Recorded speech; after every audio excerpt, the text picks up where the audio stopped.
Hello, everyone. I'd like to welcome you all to the U.S. Fish and Wildlife Services virtual public information meeting for the Red Wolf Recovery Program updates.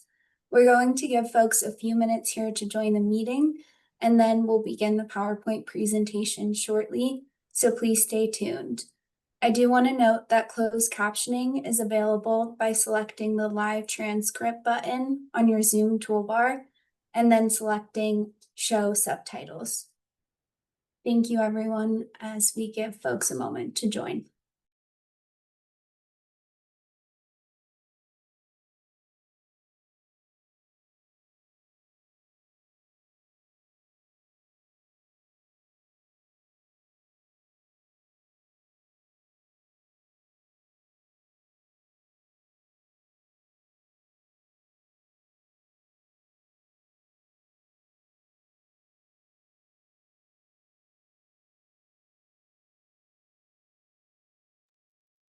Again, welcome everyone to tonight's meeting. We're going to give it just another moment here for people to join, so please stay tuned and we'll start the presentation shortly. Again, I do want to note that closed captioning is available by selecting the live transcript icon on your Zoom toolbar and then selecting Show Subtitles.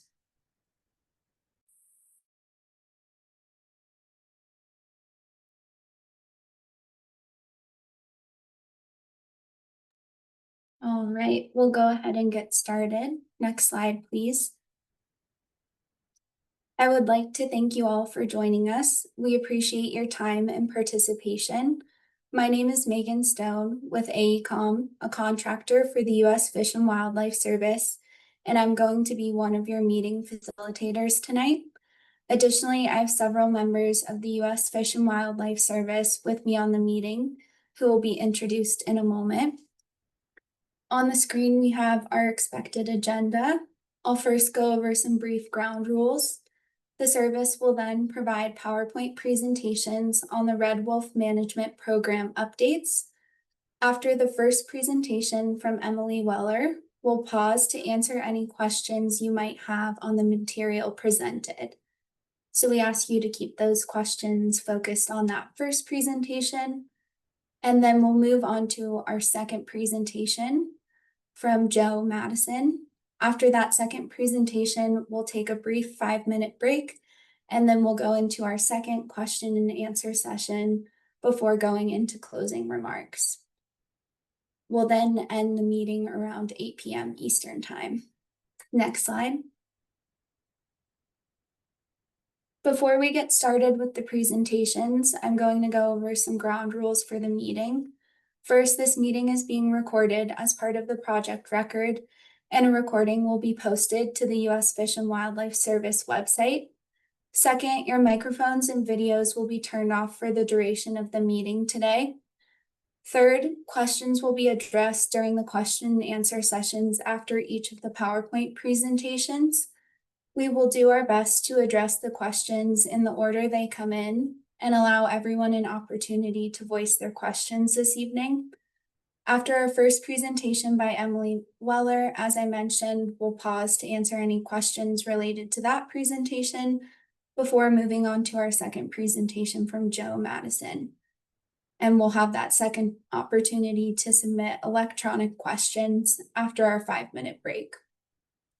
If you would like to ask a question at any point, you can type your question in the Zoom chat feature at the bottom of your Zoom screen.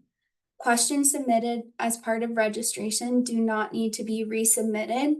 We have a list of these questions, and the service has used them when developing the presentations for this meeting. Additionally, we will just be accepting questions electronically this evening, and if we do see any phone callers join, we'll provide instructions for them as they don't have access to that chat feature to submit questions. So with that, I'll go ahead and turn it over to Emily Weller to welcome you all. Hey, good evening, everyone. Like Megan said, my name is Emily Weller. I am the Red Wolf Recovery Program Coordinator. I just want to take a minute to thank you for joining us this evening. I realize you have busy schedules, long to-do lists, so I really appreciate you taking time to be here. This meeting that we do each year, this is a chance for us to keep you all updated on the Red Wolf Recovery Program, our goals, the progress we've made, where the population stands, and then of course, this is an opportunity for you to ask and us to answer your questions. We've made some real changes to the program to put the Red Wolf on a better path. And there have been some incredible successes this year, ones that I'm really excited for Joe to share with you here shortly. And so while we take a moment to celebrate those wins, I want to acknowledge that there's still a lot of work ahead. But the good news is this is a great time for new ideas and innovation for all of that work that is ahead of us. You'll hear today about how we're working closely, more closely with the local community, state agencies, tribal nations, other partners, and how collaboration is really shaping recovery for the Red Wolf. So again, thank you for being here. We have a lot of information to get through, so I say let's get started. Next.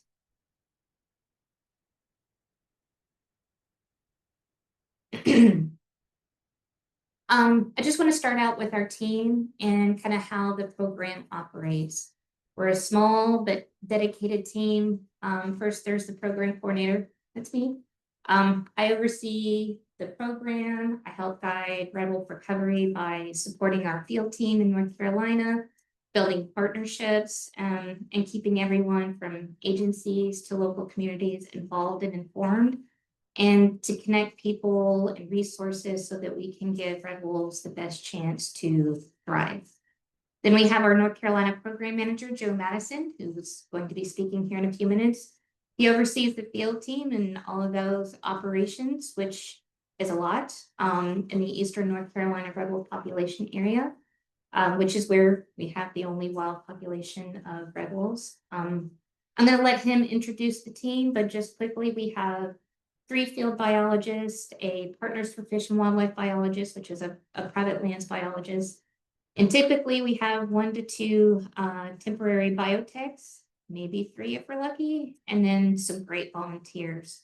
Then of course, we don't do it on our own. We work closely with and are supported by our refuges, refuge law enforcement, our Office of Communications, and our Office of Law Enforcement. Next slide. But Red Wolf Recovery goes far beyond just the service. We cannot recover this species on our own. Our work depends on a pretty complex network of organizations, agencies, communities, and individuals. So kind of just briefly, we work closely with the Safe American Red Wolf Program. The SAFE program, which is Saving Animals from Extinction, is the captive breeding program. They have 52 zoo and wildlife centers across the country, and they are a critical piece of this program in that they support the establishment of wild populations and maintaining genetic diversity. We work closely with state agencies.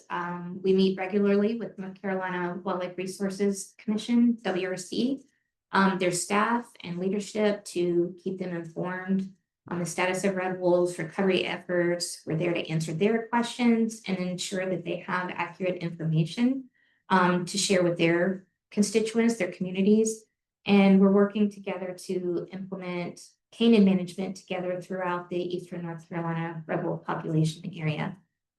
I meet regularly with LDWF, that's the Louisiana Department of Wildlife and Fisheries, to coordinate on Gulf Coast canine research and ensuring alignment and responses in public communications.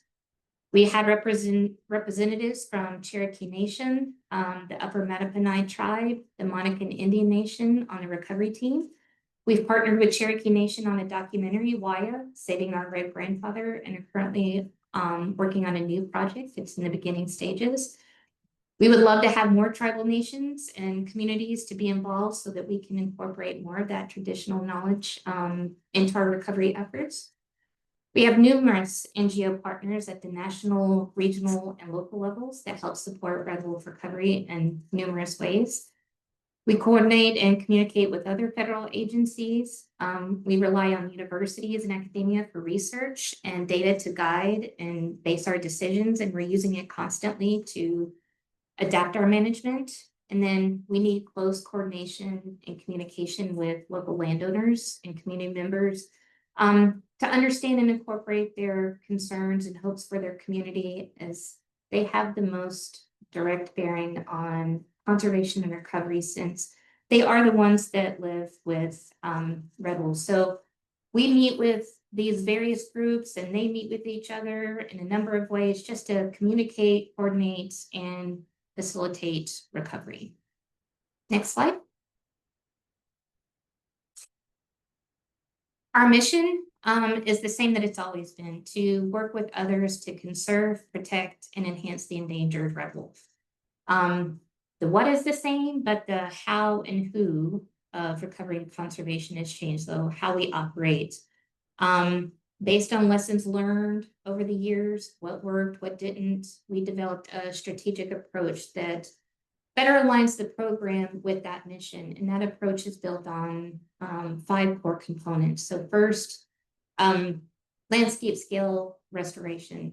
We are moving beyond kind of species specific recovery approach, because red wolf recovery is about far more than just saving this species. It's about restoring ecosystems or landscapes to their natural balanced state and creating healthier environments that benefit plants, wildlife, including game species, and people. Next is collaborative conservation. Red wolf recovery is as much about people as it is wildlife. And that's something we didn't give enough attention to in the past. So we are correcting that now. The science tells us what's possible, but it's the relationships, the trust, the collaboration that really determine what's achievable. And so we are focused on engaging local communities, state wildlife agencies, tribal nations, NGOs, and others.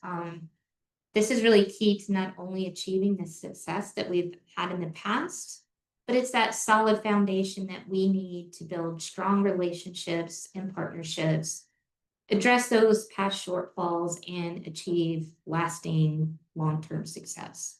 To have thriving red wolf populations, we need support for their recovery. And so that means thriving rural communities and strong NGO and state partners.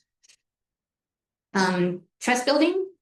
We're shifting how we engage with others from kind of that traditional transactional relationship to transformational relationships through transparency and meaningful engagement.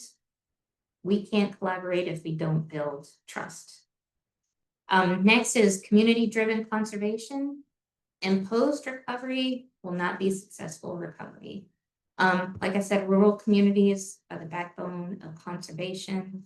Therefore, landscape conservation efforts have to be developed with local voices, knowledge, that local expertise, as well as traditional knowledge, and mutual trust with goals that align with those local values. And then last, innovation in science-based management. We're applying proven wildlife management techniques while exploring and testing new innovative tools and strategies that can mitigate the challenges and threats. Next slide, please.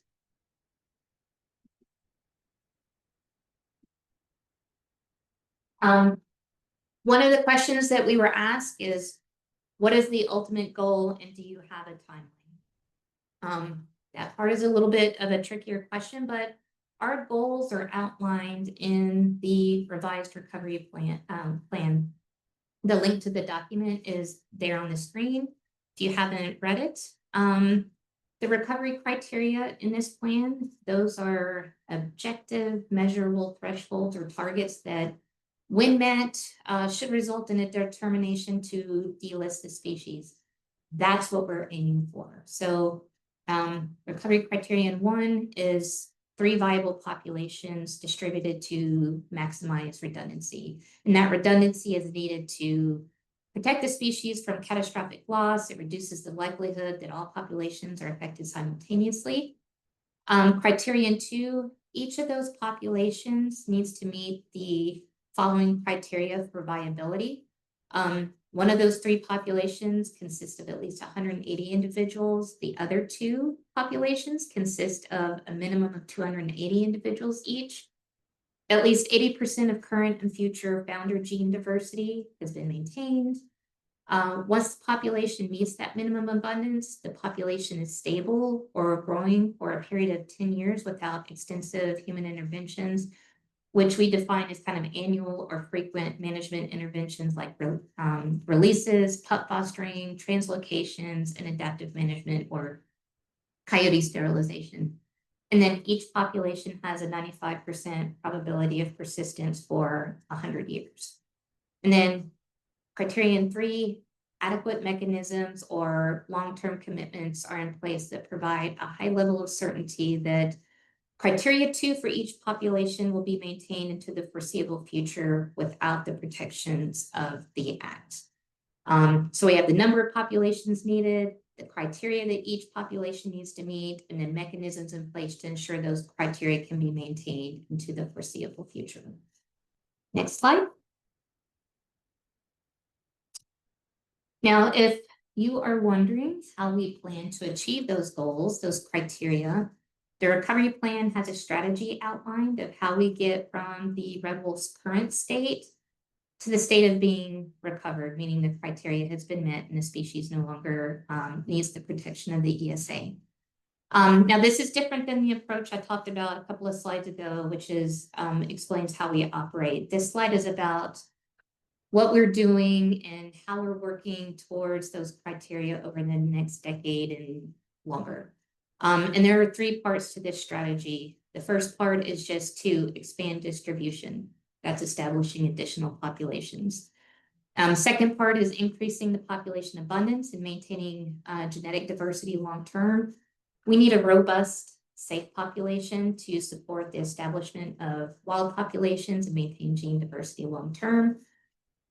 Establishing and increasing any population, we're going to need to do releases, pup fostering, translocation of wild red wolves, whether that's within and among wild populations or propagation sites, and then adaptive management, such as coyote sterilizations.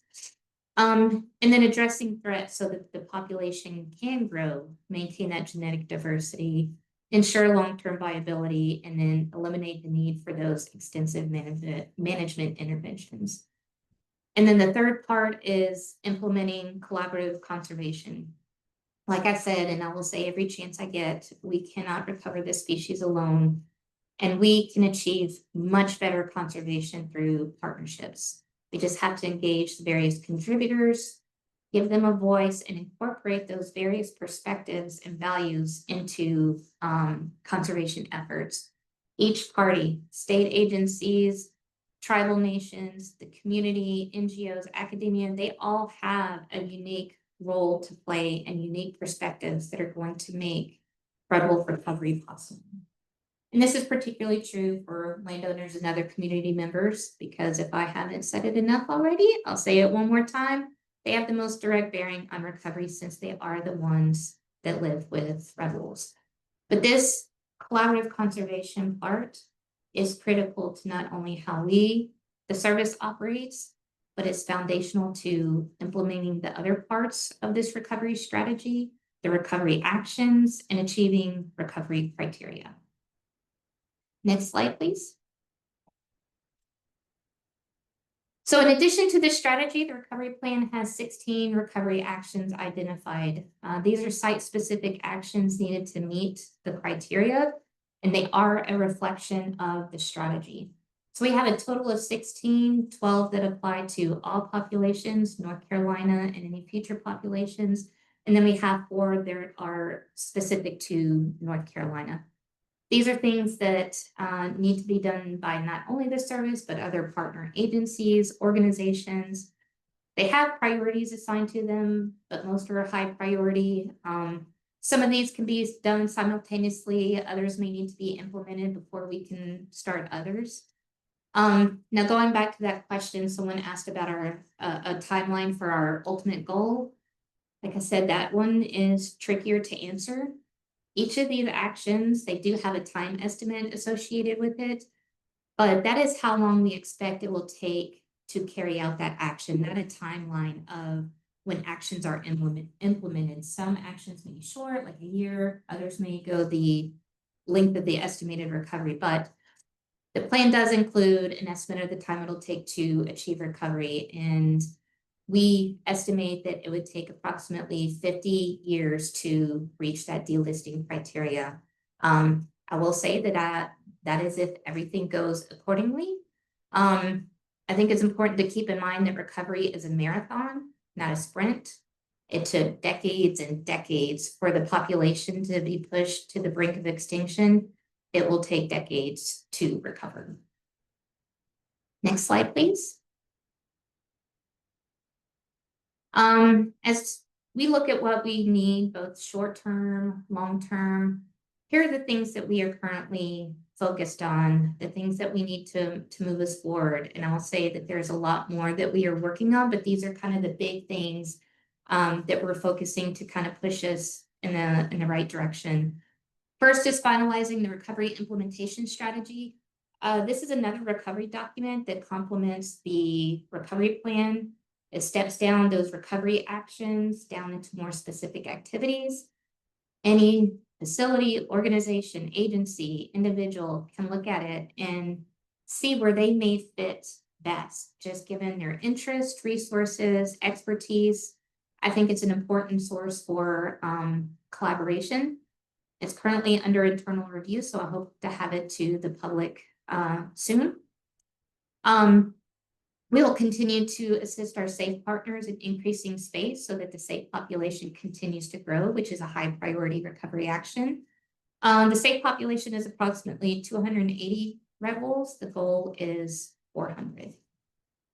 We, of course, will continue to focus on our North Carolina population, managing and increasing the population, reducing mortalities, which Joe is going to speak about.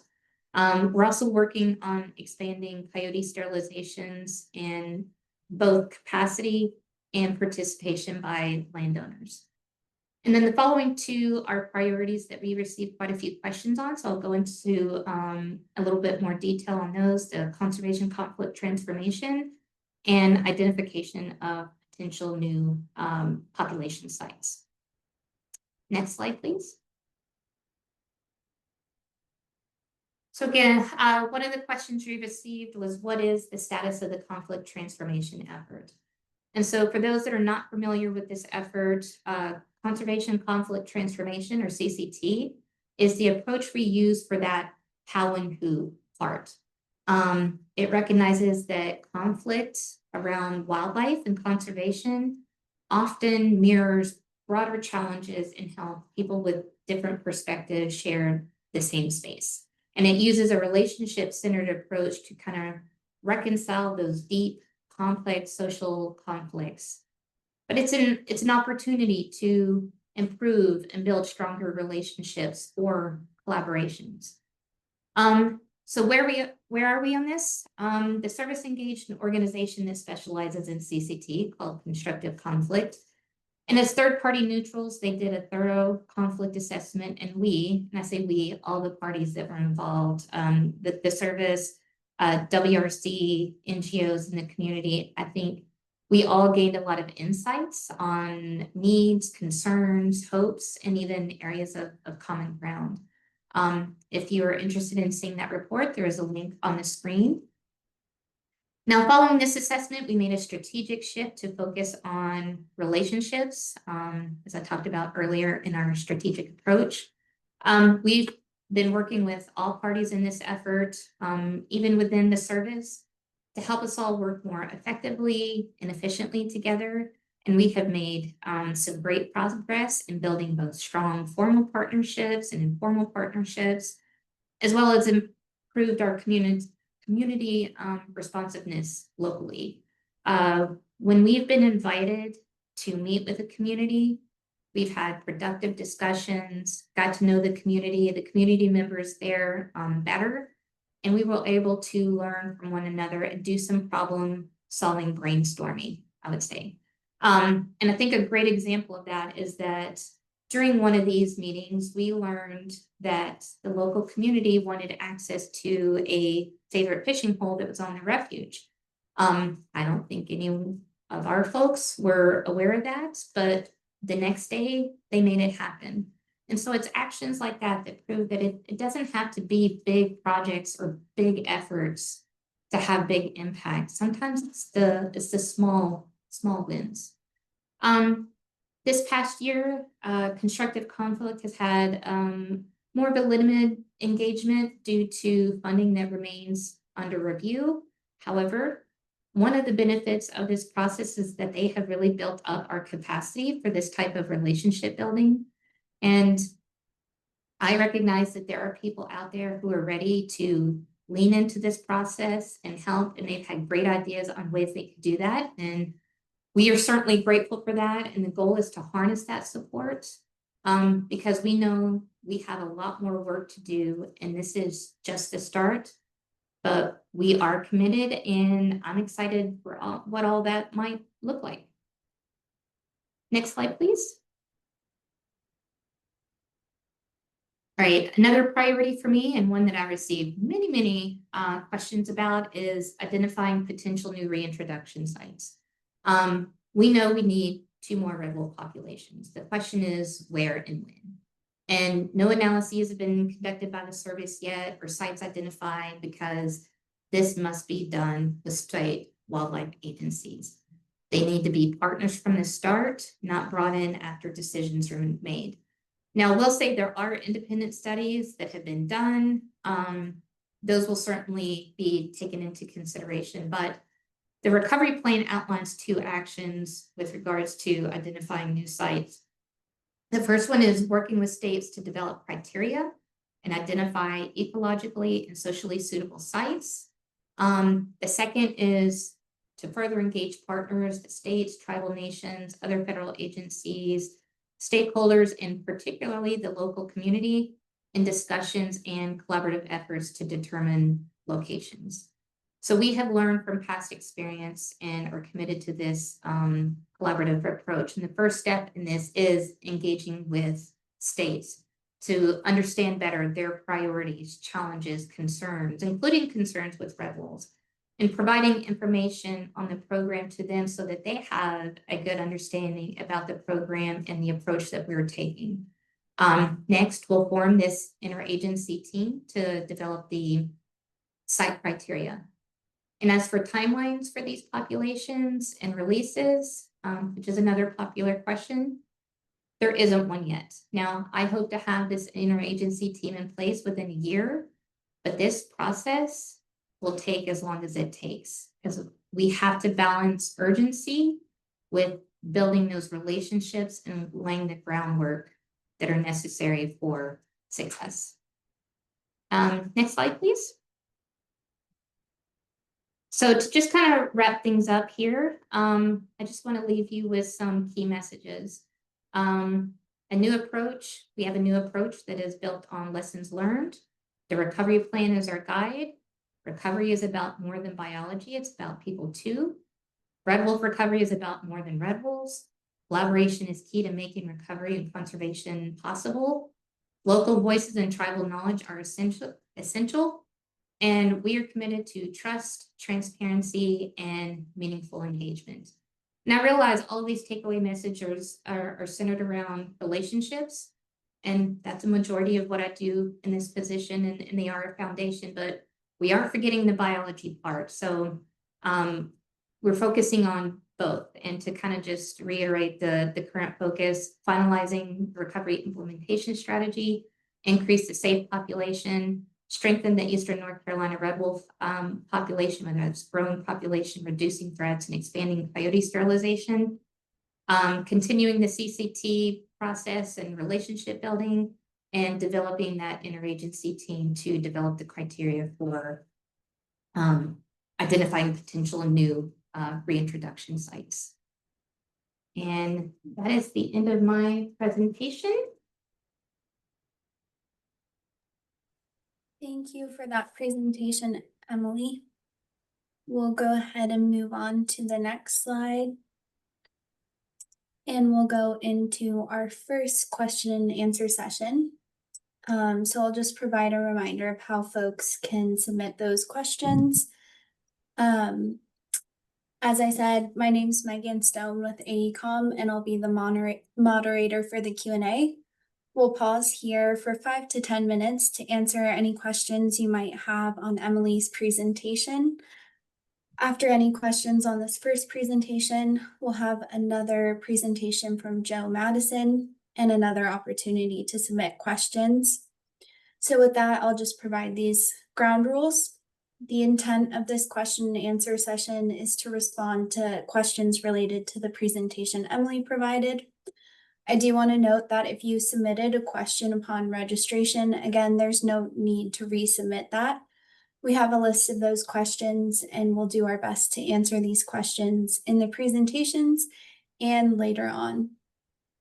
Only questions within the scope and ability of the service will be responded to tonight. And as I mentioned, we'll now accept any questions through the Zoom chat feature. If you do have a question and you're using the Zoom web platform or Zoom app, please go ahead and click on the chat icon at the bottom of your Zoom screen. If you hover your mouse over the bottom of your Zoom screen, the chat icon should appear. You may need to exit your full screen view in Zoom to see the chat icon. We've included a graphic here on the screen of where you can find that chat icon. You can then type your question in the chat box and it will send it to hosts and panelists. I'll go ahead and read the question aloud for all participants to hear, and a U.S. Fish and Wildlife Service team member will respond to your question aloud. We'll try to answer questions in the order that they come in. Please note there may be a pause between asking your question and a U.S. Fish and Wildlife Service team member responding. We ask that you keep questions related to this first presentation, and please do listen to questions asked by others and the service's responses in case your question is asked by another attendee and responded to by the service. So with that, we'll go ahead and get started with one of our first questions. Is genetic diversity, including concerns about a genetic bottleneck, a pressing issue for the recovery program? We'll turn that to Emily. Yeah, sure. So genetic diversity is kind of always an important issue when managing any critically endangered species. And with a species like the red wolf, in which all individuals, wild and in a safe population, originate from 12 founders, there's always a concern regarding genetics. Now, our safe partners have done an excellent job over the 50+ years to be very deliberate in the selection of breeding pairs and have maintained over 88% of the original genetic diversity. Also, the service in the SAFE program, we're actively managing genetic diversity, both within the SAFE and the wild populations. When we are planning releases of red wolves from the safe population, we look at their genetic relatedness to the wild population as one of the factors in determining who we should release.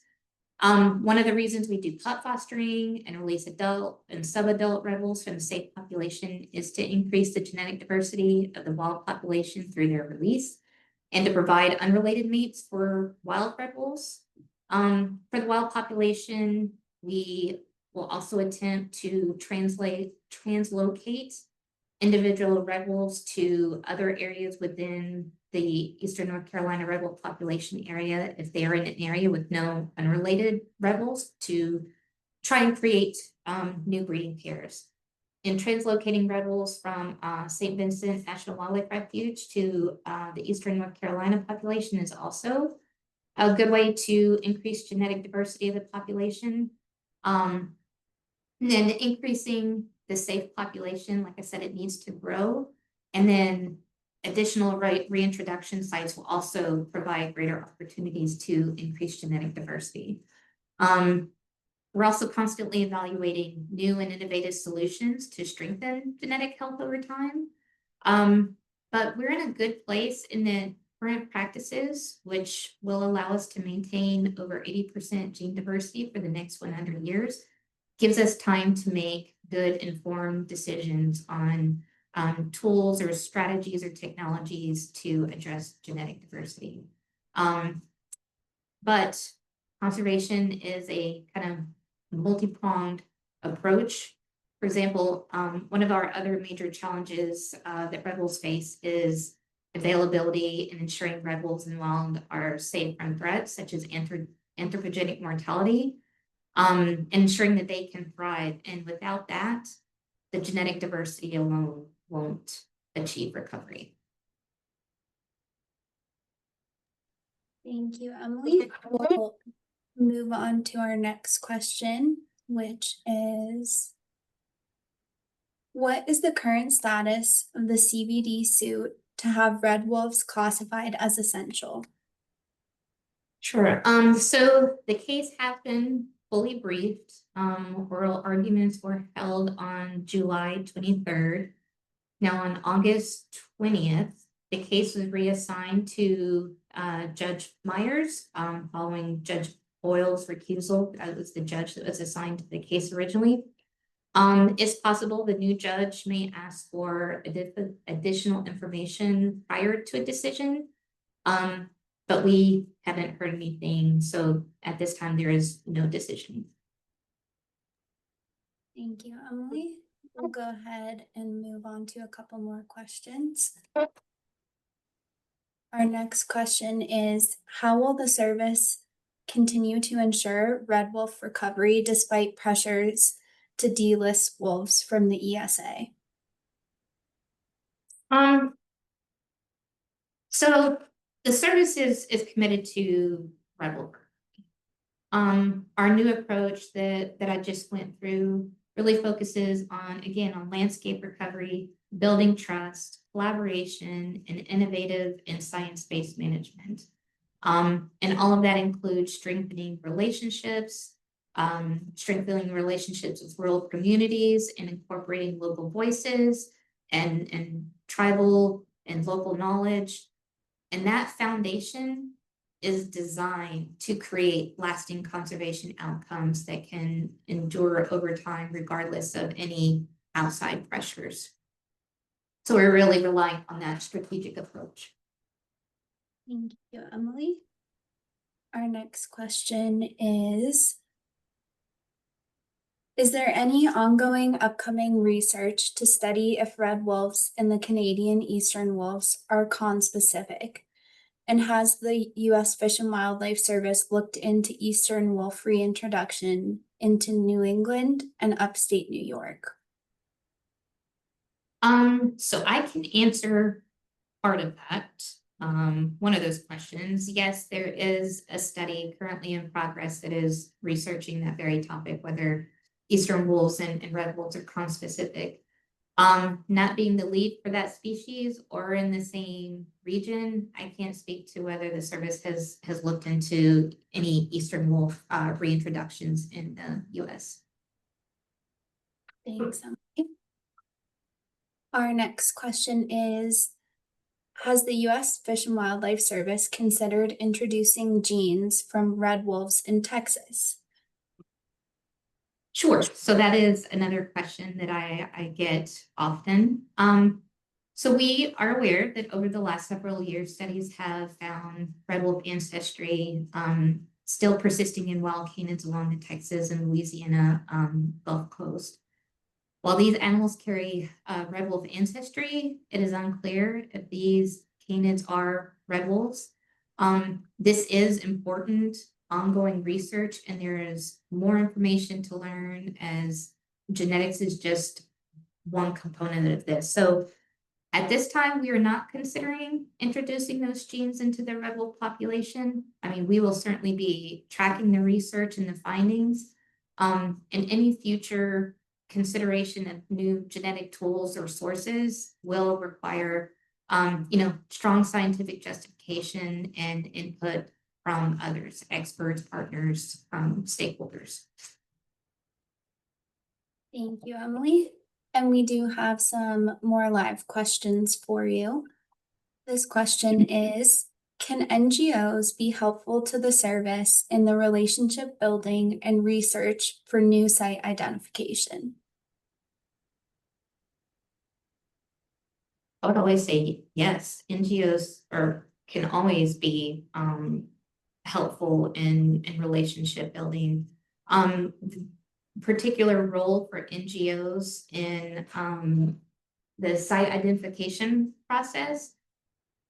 I can't speak to that because that process is not mine to design. I can say that we will start with the state agencies and we will develop the process from there. So I can't say that that they will be a part of that, at least in that first step, but it's very possible that we could rely on them for information. They have kind of the tools, or many of them have the tools and expertise to be able to reach out to communities and have that communication that we're going to need.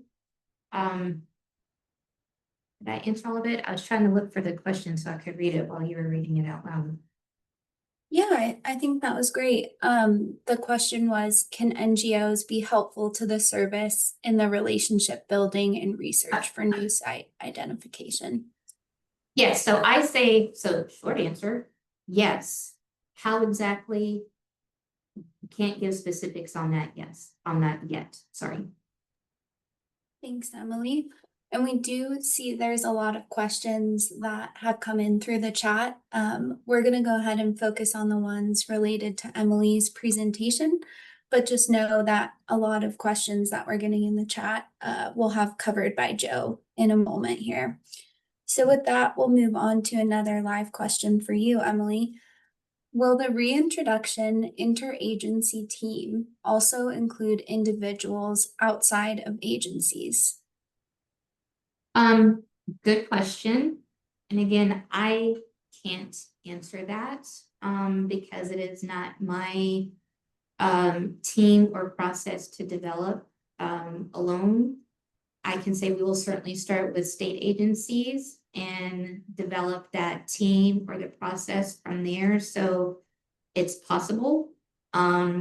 I can see where we may need to at least reach out to other organizations that may have information that would need to be considered, but it's all in that team, starting with those state agencies and developing the process from there.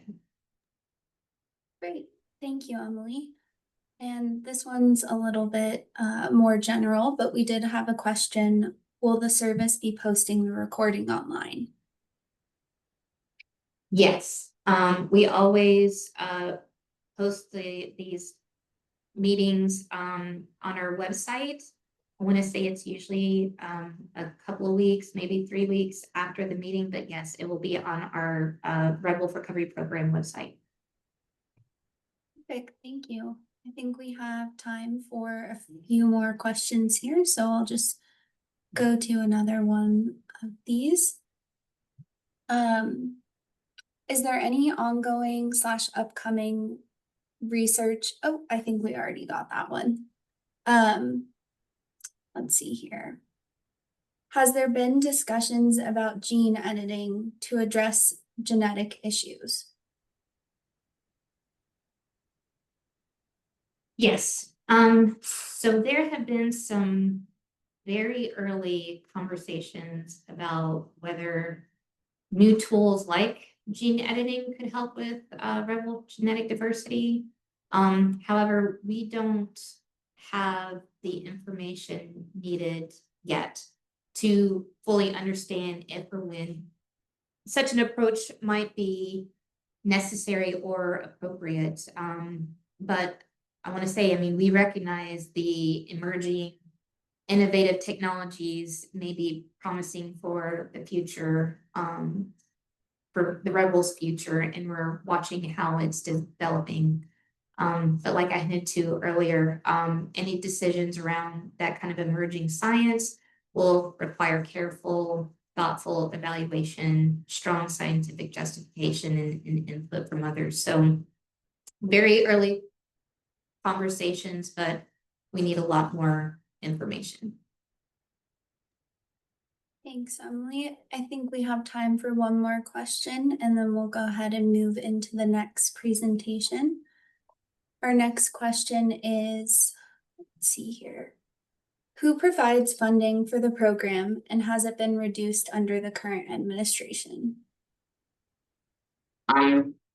So funding for our program is part of the region's overall recovery funds, which are allocated by headquarters to the different regions.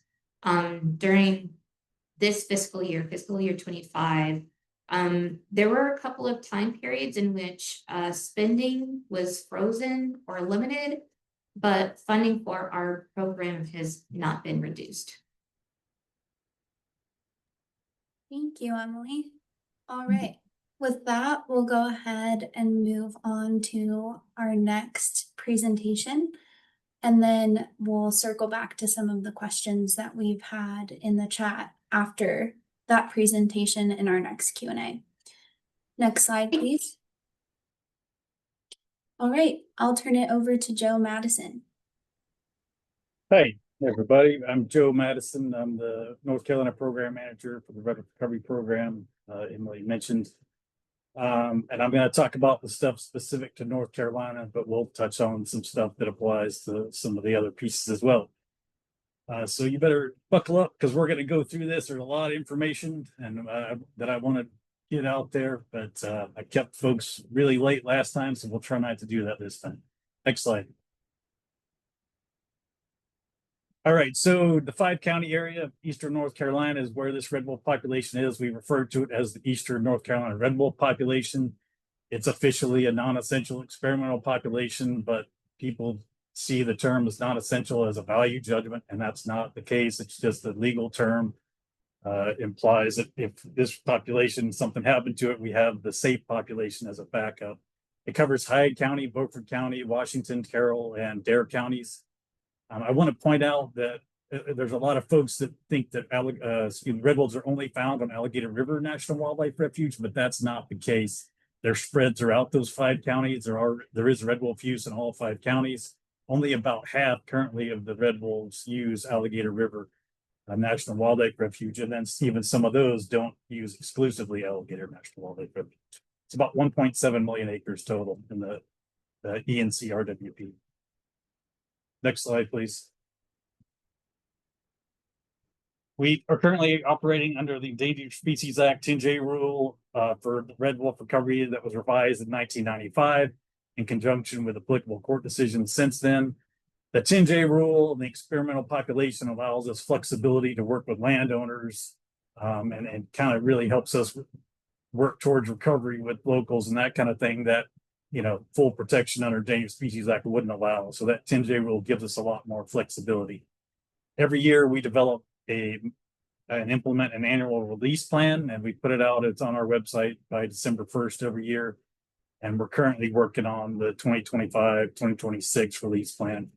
It's already been formulated to some degree, but because things change in the wild on a daily basis, we don't want to put it out too early because we want to be able to tweak it. It's got to be flexible even after we do put it out so we can adjust the things that are happening on the ground. We may go into the season with a great plan, but then, you know, stuff happens out there and we have to adjust and make do with the best we possibly can. Next slide. But the general release plans from year to year right now, because of the situation we're in from a population standpoint, is that our number one goal is to focus on any fostering opportunities we can, wherever possible, because that's a great way to both supplement the population, but also to bring in some different genetic diversity from the safe population. But of course, you have to have lots of wild pairs out there to be able to do that, right? We can't just go out and dig a den and put pups in there. We have to have wild dens. So because there was so few red wolf pairs out there, when we got back to working towards recovery in the early 2020s, we also have to focus on increasing the number of breeding pairs along with that. The way we're doing that currently is we are attempting to pair 2 wild red wolves together if they're unpaired, if they need our help. They don't necessarily need our help, right? And I'm going to show an example of that later on. But if they need our help, we're going to do that. We're going to move them closer together, place them in an acclimation pen, to do that. Another way that we've shown to be effective is to place a wild red wolf in an acclimation pen with a safe and an animal from the safe population. And we leave them in that pen. And then hopefully they'll bond, and that wild red wolf really does help that one from the safe population transition to the wild. And we do that in either an open territory where there are no red wolves, but has good habitat and good prey availability, or perhaps in the wild red wolves territory, so that they are where they're used to being when they're released. And if the appropriate conditions exist, we will release a safe pair or a safe family group. But that's trickier, right? Then you're releasing animals that have no wild experience. They don't have a wild red wolf to kind of help them with that transition. So there's got the conditions have to be right to do that. It sounds good in theory. We take a whole family group, we put them out there on the ground, things will go great, right? But that's not really how this works. We got to have a good place for them, a place where they're, they have adequate prey, they've got habitat security, and we have to have the right family group. We just can't grab any red wolves and put them out there, right? That's been learned over time the hard way, and we really have honed down to what type of releases we're going to do. So we'll do it if the conditions are right. We won't do it if they aren't. Next slide, please. So some of the criteria we look at when we're talking about what animals we should release from the safe is like, number one thing is they can't negatively impact the genetic makeup or viability of the safe population. We're not going to take any animals from the safe population that's going to do harm to the safe population. That just doesn't make sense.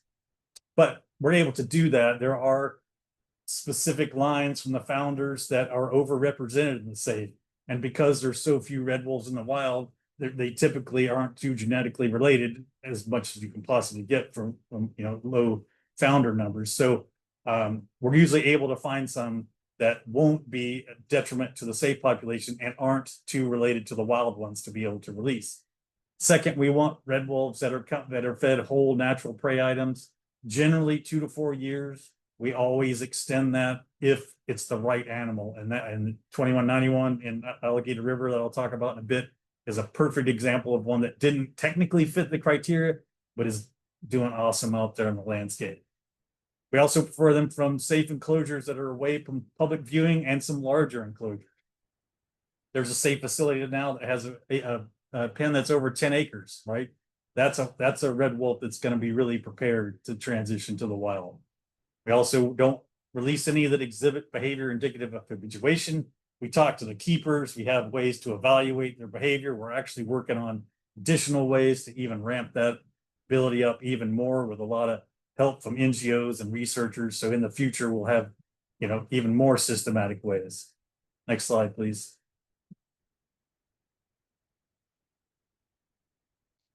So this is the field team here in Eastern North Carolina. As Emily said, it's kind of a small crew, but we're really dedicated to what we're doing here. We want to make this work. We want to work with landowners to make it work. We don't want to impose it. It's all about working with them. Like I said, there's half of the red wolves are using private land and are in amongst private landowners. But Ryan Nordsven has been here for a long time. He's one of the biologists of the program. Morgan Lewis, Justin Kasheska, Laura Reisman, and Nicole Sheffley are all key members. And there's a lot going on all the time, year round. And these guys are key in making it all happen. Next slide, please.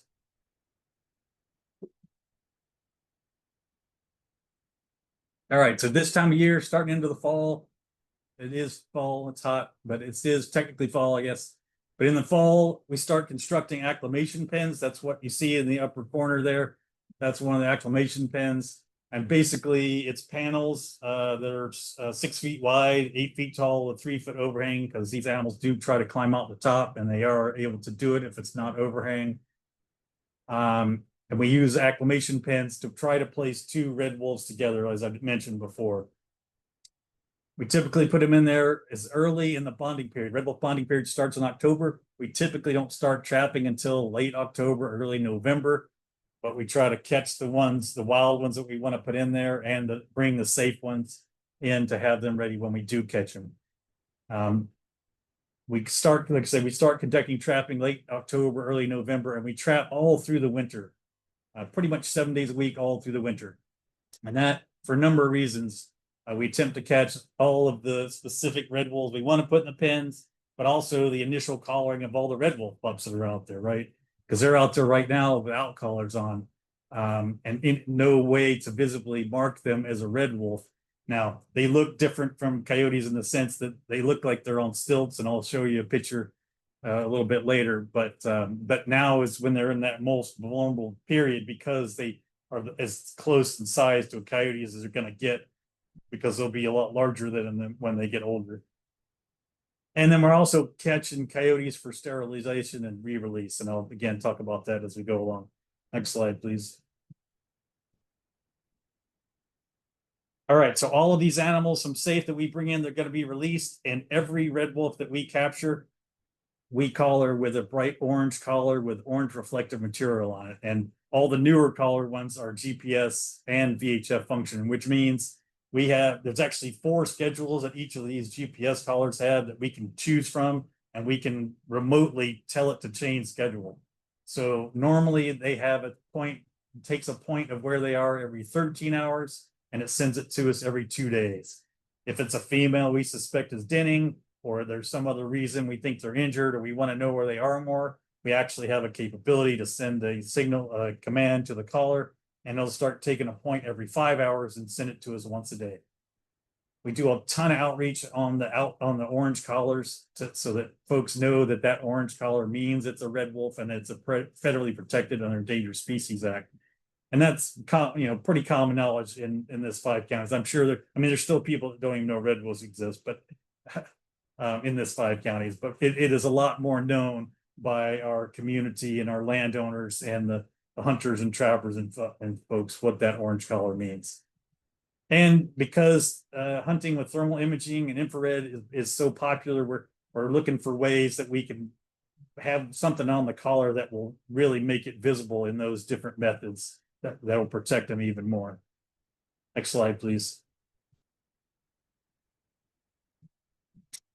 In April and May, late March, early April, we start tracking every wild female of breeding age every day, or the GPS point every day, so we can see when they localize.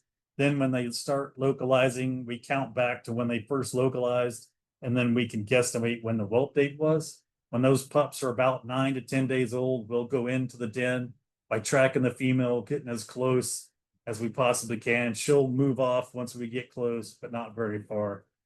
And we take a cheek swab analysis just to confirm the genetics.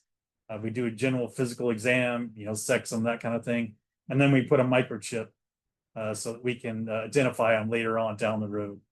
I also want to say, for folks that, are concerned about, red wolves being aggressive towards people or a threat to humans, if they were a species that was designed and that was their nature, their life history to be aggressive, when they're there, the adults are there when we go to the pen, and they back off. They're not happy we're there. But if ever is a time they were going to attack you, it's when you're literally crawling into their den and acting like you're going to steal their young. But that doesn't happen. And we leave the den, and then they come back within usually half hour, the breeding female does. We try to time it so she's just nursed the pups, and they're usually pretty still, quiet, and just let us do our thing. Next slide. I was looking at her forward the slide, but I'm not the one doing that. All right. May and July. So we used to release the males when the females were in heat. So in early February is typically when we do it.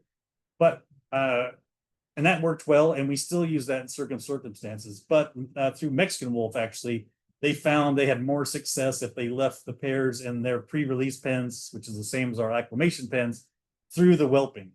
So if they have pups, then they were more likely to stay together, even if something happened and the pups didn't survive. The pair was more likely to stay together. So now we do that as well. We leave them in there through the whelping season. And then if they do have pups, we wait until the pups are about 6 weeks old, because we want the pups to be strong enough, mobile enough to leave the pen themselves, because we're concerned that the adults might leave a pen and not be comfortable going back in. So after we've done that release, we track and monitor every newly released red wolf every day, especially the ones from safe. This is Ryan. You can see in the actual picture, that's about how he likes his picture taken. He never wants his face seen. So the illustrator for the book, Willie the Red Wolf, had to take artistic license and to what his face looked like, but she did a pretty good job with that. We also place supplemental food whenever feasible for these newly released red wolves to help them transition in the wild. And we have to do it in a way that is they don't know that we're feeding them, because so we have to pay attention to wind direction and their location and all that types of stuff. And also in the pens, we're only going to these pens once a week so that they don't get used to people and that type of thing. And we walk in, we don't drive in, so they don't associate food with cars. And we feed a mix of natural prey items only: rabbits, raccoons, deer, nutria, especially nutria. They love nutria. They'll take out nutria in a heartbeat, and beaver, things like that. Year round, we're tracking all of the red wolves that are out there multiple times a week, both through the GPS, but also on the ground, because we can give a little bit more information. I also wanted to spell that we can't track them in real time. This was one of the questions that came in. We can't track them in real time. It's not like in the movies where you pull up a little screen and you can watch them walking around. It's just they point in time over time, and then you can build sort of a dialogue of where they are in their habitat use. Some of them have really tight home ranges. Some of them, roam a much larger area. We also have over 60 remote sensing cameras throughout the 5-county area, and check them once a week as well. Next slide.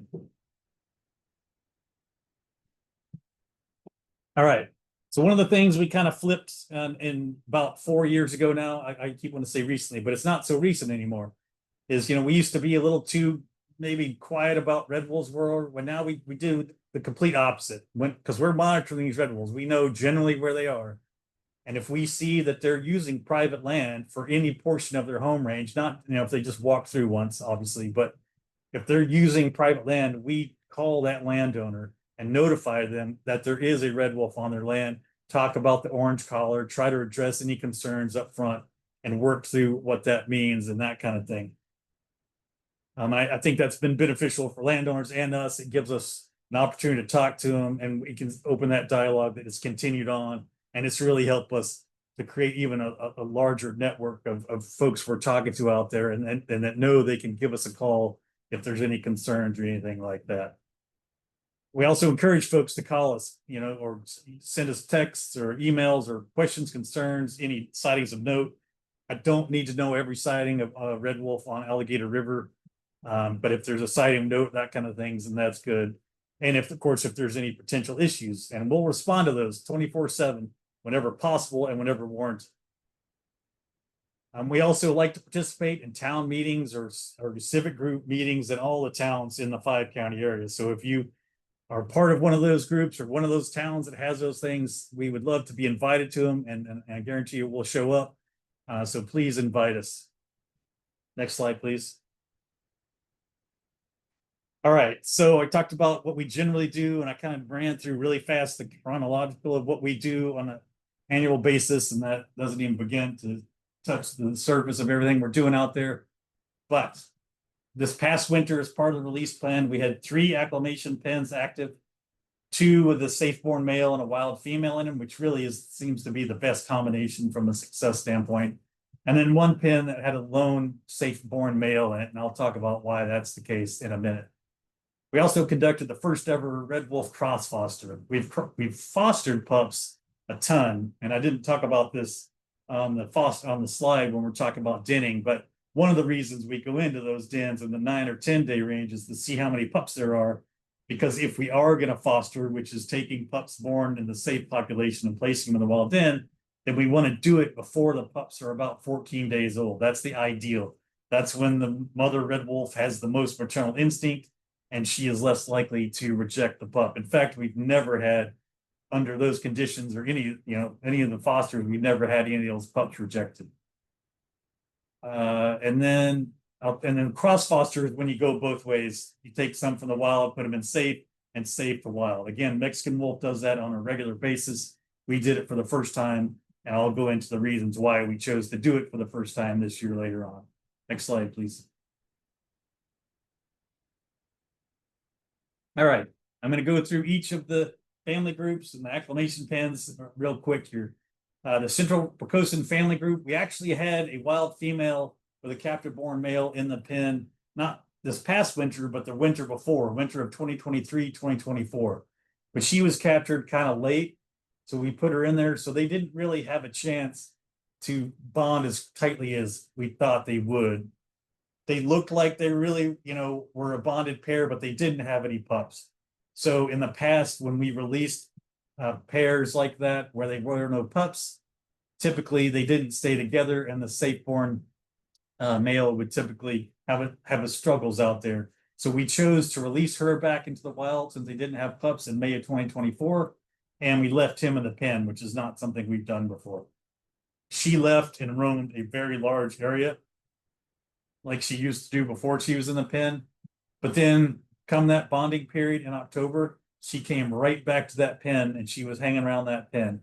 And if you'll recall from the picture I showed with the acclimation pen, there's a white electrified fence about 4 feet tall out from it to keep bears and other things from getting close to the pen, because their food in there is an attractant. So we removed that fence around the acclimation pen he was in. And that weekend, we have 300 videos of her digging to try to get into the pen, or more accurately, digging to try to get him out of the pen. She had no desire to go in the pen, I assure you. So seeing that, we made the decision. This is what I'm talking about, having flexibility in what we're doing to try to make this work. That pretty well told us that she wanted to pair with him, so we released him. And they paired immediately and were together every day since that time. That was in November 2024, and they made it successfully. Unfortunately, he was a vehicle strike mortality on one of the roads on Pocosin Lakes National Wildlife Refuge in mid-February. So he fathered a litter. That litter of 3 was born in early April, but he is no longer on the landscape, unfortunately. Next slide. This is a video of their den. I say den, most people have this image in mind of a hole dug in the side of a hill or a berm or a down tree with the red wolves under root wads, and those do happen, but a lot of them are more similar to this. So you can go ahead and play the video. This is just to give folks a sense for the types of den. Now, this female had a GPS collar that was getting the 5 points a day and sending it to us once a day, and we still had an extremely difficult time finding this den. In fact, we had to go in 2 different days, about 4 days apart. So these pups are a little bit older than they typically would be. You can see the eyes are open. We typically are not going in when their eyes are open. Now, these guys are on a very remote area. I will say we have not seen them on cameras moving around with the mother yet. So we haven't been able to verify that they've survived at this point. I'm on the fence whether I think they do. Based on the movements of the female, I still think they're out there and they're just being super elusive. But just full disclosure. Next slide, please. Next slide. Yep. All right. The Boundary family group.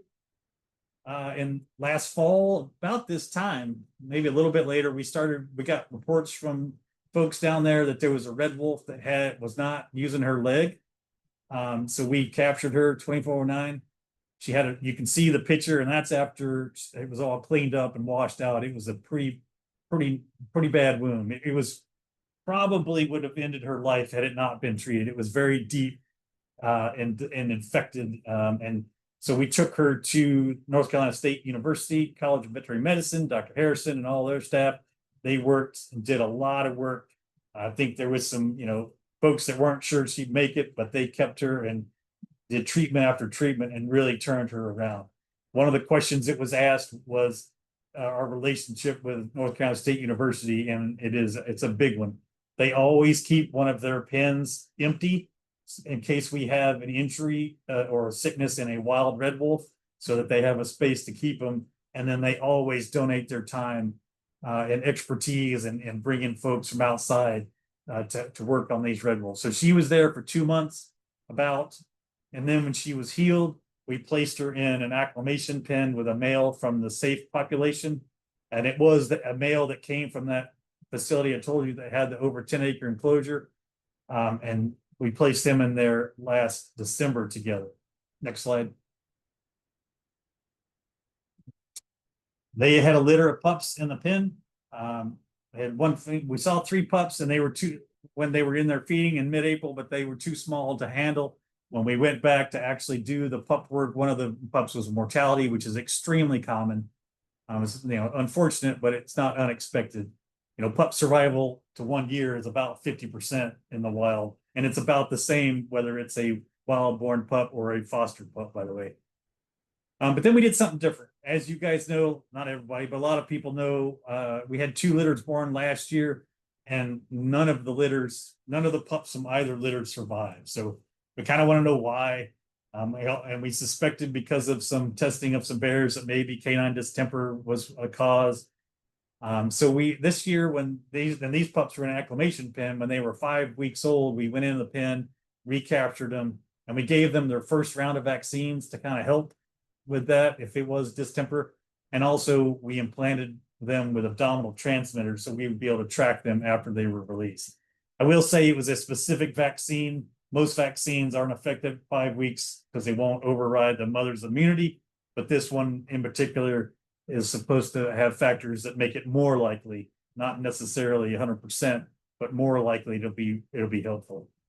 We released this family group in late May, and they're quite honestly, they're doing great out there. They have transitioned seamlessly, and the pups are still out there. Like I said, we're able to track them and the adults. Next slide. This is a video of the next day after we did the release. So yeah, normally, go ahead and play it. Normally there's just a door and we open the door and walk away, but this time we wanted them to be more likely to leave quicker. So we actually opened up one side of the pen. That is actually a male from the safe population that fathered the pups. Those pups are a lot bigger now. That's for sure. Next slide. All right, Milltail family group. This is a crazy one. So the Milltail, as folks that have been following this know, 2 years ago, the male breeding male for the Milltail family group 2323 was hit by a vehicle on Highway 64. We debated whether to replace him because she had pups of the year or not, but we decided to go ahead and we brought in a male from the safe population and we released him from the pen in that territory in January of 2024, and he paired with the breeding female and they had a litter. That litter didn't survive, as I mentioned earlier.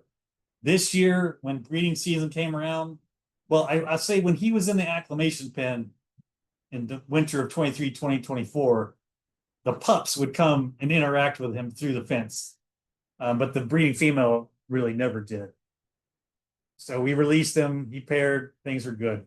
Come around last breeding season, one of the daughters, the 2-year-old 2503, she pushed out her mother out of the territory and paired with that same male. So it wasn't her father, even though he was there as she was being raised. And then they had a litter of pups, 8 pups this year. But after the pups were whelps, they allowed the older breeding female, she's not that old, 2225, to come back in, and she is helping to raise the pups. In fact, we see the grandmother with the pups on outings with none of the other adults. So a lot of times she'll take the pups out by herself and vice versa.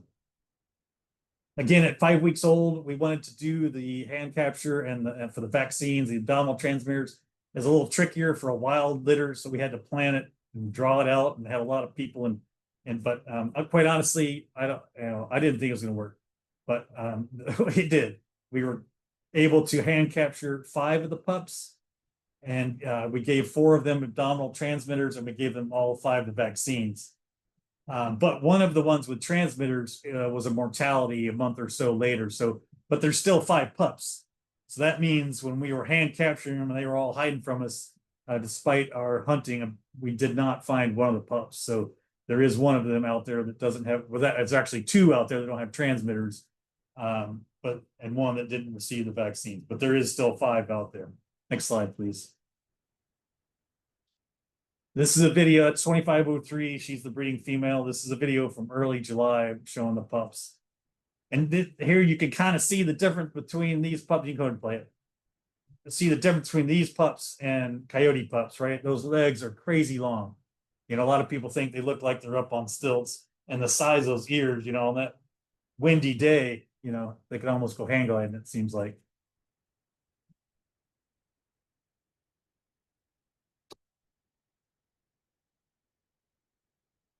Next slide, please. All right. The West Alligator River family group, it is a sibling pair. So they were both born in the Milltail group, different years. The female 2412 was 1 year older than the male 2500. We were trying to capture one or the other of them and split them, use acclimation pins, move one to a different area, but clearly we were unsuccessful at doing that. They had a litter of 6 pups that were born in mid-April, and that's why we decided that this would be a good opportunity to cross foster. We worked closely with the SAFE population manager and the SAFE project leader, as well as the population ecologist, to talk about this and what the implications would be and that kind of thing. And it was decided that, you know, obviously there was a desire to reduce the number of offspring from this sibling pair in the wild, but this one time it would also potentially be beneficial to the SAFE population to introduce some genetic variability that likely has occurred since there was flow from the wild to the SAFE population of genes. So that's what we did. So we also kind of cheated the time frames a little bit. These pups were born further apart than we typically do. We typically like them to be born within 2 to 3 days of each other, but these litters were born about a week apart. And we also extended the time past when we would do it. So we did it past 14 days. But so North Carolina Zoo was our partner on this. They brought one pup from North Carolina Zoo that was born there. And we found the wild den, which she'd moved the den after we'd gone in the first time, which is normal, but our tracking, it indicated that she hadn't moved the den. So it kind of got a little stressful because we got this pup from North Carolina Zoo and we're trying to get it to this new mother as quickly as possible. We did find the den, and we like I said, we took 4 of the pups and we gave them to the folks from North Carolina Zoo, and they were taken to North Carolina Zoo. So it started out as a litter of 6. After we took 4, place 1, it was a litter of 3. Now, as recently as the end of August, all 3 of those pups were still alive. So that tells us that the cross foster was successful. We can't tell for sure on which one it is on video, and we have debate, arguments, whatever, amongst the crew of different traits that we think, oh, that one's different. But of course, we all think a different one is the cross fostered pup, and we don't really know.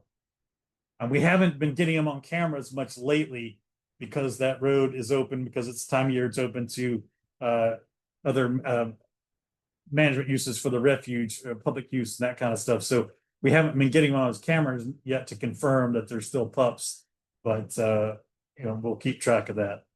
Next slide, please. All right, then the grassy patch area. It was a wild female and a safe-born male once again. They were placed again kind of late because she was caught by a private trapper on private land, kind of late in the bonding period. So they didn't really have much of a time together, but they didn't have a litter. But this time, for various reasons, we decided to release them both. But as I mentioned earlier, in this scenario, a lot of times those pairs do not stay together, and they didn't end up staying together. She moved back to her original territory, or not her original territory. She's originally from the Milltail litter, but she's south of the refuge. And he stayed around the pen for a long time, and then he was staying on the refuge up around where all the other red wolves were on Alligator River. Quite honestly, we were a little bit surprised that they tolerated his presence, but we recently had the opportunity to recapture him. So he's out there by himself doing his thing all summer long. He was eating a lot of grasshoppers, a lot of corn. We were supplemental feeding him. He was doing all right, staying away from people, wasn't causing any issues, but we had an opportunity to capture him. So we recaptured him, and he will be again in an acclimation pen with a different wild female to try to make a pair, since he didn't stay with the original one. All right, next slide. I saw a question pop up. I'm just going to answer it on the fly. It's talking about, do we give all pups vaccines? every canid that we catch, we give vaccines, rabies, and vaccines, whether it be coyote or red wolves, pups, adults, whatever, when they need it. So they're all vaccinated just to help prevent, stuff that is preventable. All right. So having said all that, the current population is 16 as the known population, radio collared. 11 females, 5 males. They're always short of males, and the males have a higher mortality rate, at least anecdotally. It's not a scientific stat I'm throwing out there. Plus, there's up to 16 pups, but we think it's more likely 10 to 13. And we know for sure there's, I don't want to do quick math. We know for sure it's likely 10 to 13. All of the collared adult subadults that all the collared ones have orange collars, and 14 of them have GPS function. Now, typically I say all adults, subadults have orange collars, and I like to be able to say that. However, last week we got a mortality signal for one of the red wolves south of the refuge on private land. So, we've been doing this a long time. That's never a good thing.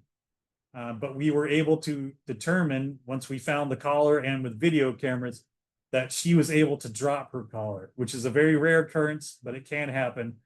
I've been noting on our remote camera footage that I think last winter, we as a collective field team, because we were worried about putting a collar on too tight, I think we kind of cheated a little too much to the too loose, and she was able to get it off. So she is alive, she is fine, she is down there, but she does not have a collar, so she can no longer be considered one of the known population. She will still be considered in the total estimated population, but she can't be. And of course, now our concern goes to that folks doing legal hunting and trapping and things like that will mistake her for a coyote. Now, she is taller and larger and that kind of thing. And we have contacted all the landowners and everybody in that area to let them know this is occurring. And of course, we will try to trap her and recollar her as soon as we can. That ain't easy though, right? Red wolves that have been trapped multiple times, especially females, get more and more difficult to recapture. She has been captured at least twice, if not 3 times now, so she may be tricky to catch. Next slide, please. All right, so with all that, there's currently 4 red wolf pairs in the Eastern North Carolina red wolf population. I want to, we're doing a lot to create pairs, but I want to make a note that 3 of these red wolf pairs formed themselves naturally in the wild. We had nothing to do with it. So that's a positive step. That means we've got more mates out there. That means they're doing their thing without us. It's not that we want to do a bunch of hands-on management. It's just that what it needs right now. There will come a time when we can do less and less of that type and focus more and more on the other types of stuff like coyote sterilization. But of those pairs, only one of them, like I mentioned, is exclusively using a National Wildlife Refuge. Quite honestly, they're probably sneaking off, going off every once in a while too. There was 4 litters born, like I said, one of them an acclimation pen, 20 pups initially. So, we're looking at least 50% pup survival, which is normal, and definitely a step up from last year, especially since they're spread out. And interestingly, all litters that were born this year were born to first-time mothers. So that's an interesting thing, and it also bodes well for the future, because that means for some of them, it's more likely to have litters next year. Now, of course, one of them lost their mate, so we will have to try to repair her to have a litter for her. Next slide, please. All right, so this is just a graph to show the split of male and female and also the age class. And I like to compare it to 2021 because the population was stupidly low in 2021. Now, it's still really low, too low from a recovery standpoint, but the situation we're in now is a lot better. We have building pieces, building blocks. People asked about, concerns over hybridization or them finding coyote mates and that kind of thing, and why the successes have been more this year. And that's really because there's more pairs out there. There's more potential pairings to be had out there. But I also want to point out the hashed ones are direct releases from safe. So these are red wolves that were released from safe directly, either as a foster or as an adult or juvenile in the case of one of them. And they're all thriving out there. They're all doing well. They're all completely assimilated into wild population. They're not causing issues. at homes or anything like that. So I think that's important to note, and it emphasizes the importance of the safe population, that 35% of the population out there is a direct release. And that doesn't even account for the ones that are born from those direct releases and how those factor in. All right, next slide. All right, so total population is estimated out there is 27 to 30 red wolves. That includes pups and it includes that one collared female. There's 9 red wolves out there that are 2 years old or older, so basically breeding age, that don't have a red wolf mate. 8 females and 1 male. Not enough males out there, which is why we are typically releasing males from safe. 2 of those red wolves, females that aren't with red wolf mates, are currently paired with sterilized coyotes. Now, in the past, there's been 2 times, at least 2, where let's say 2 in the last 5 years alone, where there's been a female paired with a sterilized coyote, and we have successfully displaced that coyote with a red wolf male. Either we capture that coyote male and hold them and release a male that takes his place, or we release a male and the male red wolf does what red wolves do, and he takes care of that coyote, either direct mortality or displaces them and pairs with that female. So those are not entirely out of the question to pair with a red wolf. They just currently aren't. And it also stresses the importance of sterilized coyotes, because neither one of those females, they can stay, if they stay paired with that coyote the rest of their life, they will never have a hybrid litter. On that note, we have not had any direct 50-50 hybrid red wolf coyote litters born in the last 3 years. That is not to say that no hybrid litters with lesser amounts of red wolf or coyote have not occurred in the last 3 years, but there have been no direct 50-50, a coyote and a red wolf mating in the last 3 years. We also handled, I think, 42 canids last year during trapping season, and none of those were hybrids. If there are hybrids, we do remove hybrids from the landscape. Next slide. All right, here's the general distribution that I want to show to folks. And like I said last year, this is not an invitation to go and find all the red wolves. In fact, the best thing you can do is not go and find them. You should not be on private land without landowner permission. You need to respect private land. We ourselves need to respect private land. We try, it can be difficult out there with mixed ownership and those types of things, but we try very hard to never go on private land without landowner permission prior to going on that land. So I show this because I want to be upfront and clear about where the general areas red wolves are using, but again, respect private land. Nothing can derail what we're trying to do more than not respecting the rights of private landowners and how they want to manage their land, the uses that they have on their land, than us or other folks going on those lands. So you can see the general areas where all of them are, the general numbers that I talked about, the different areas. Blue Heron, if you see just south of the refuge, is the one that no longer has a collar on. And we use these names because we don't want to use landowner names, because they may not want folks to know whose land they're on. So we're trying to respect their right to privacy and just give general made up names of, area, things that are in the area, that kind of thing. Next slide. All right, there's been 2 sub-adult mortalities in the last 15 months. Both have been in 2025. I mentioned the one with a vehicle strike mortality on the coastal lakes of a breeding male in February.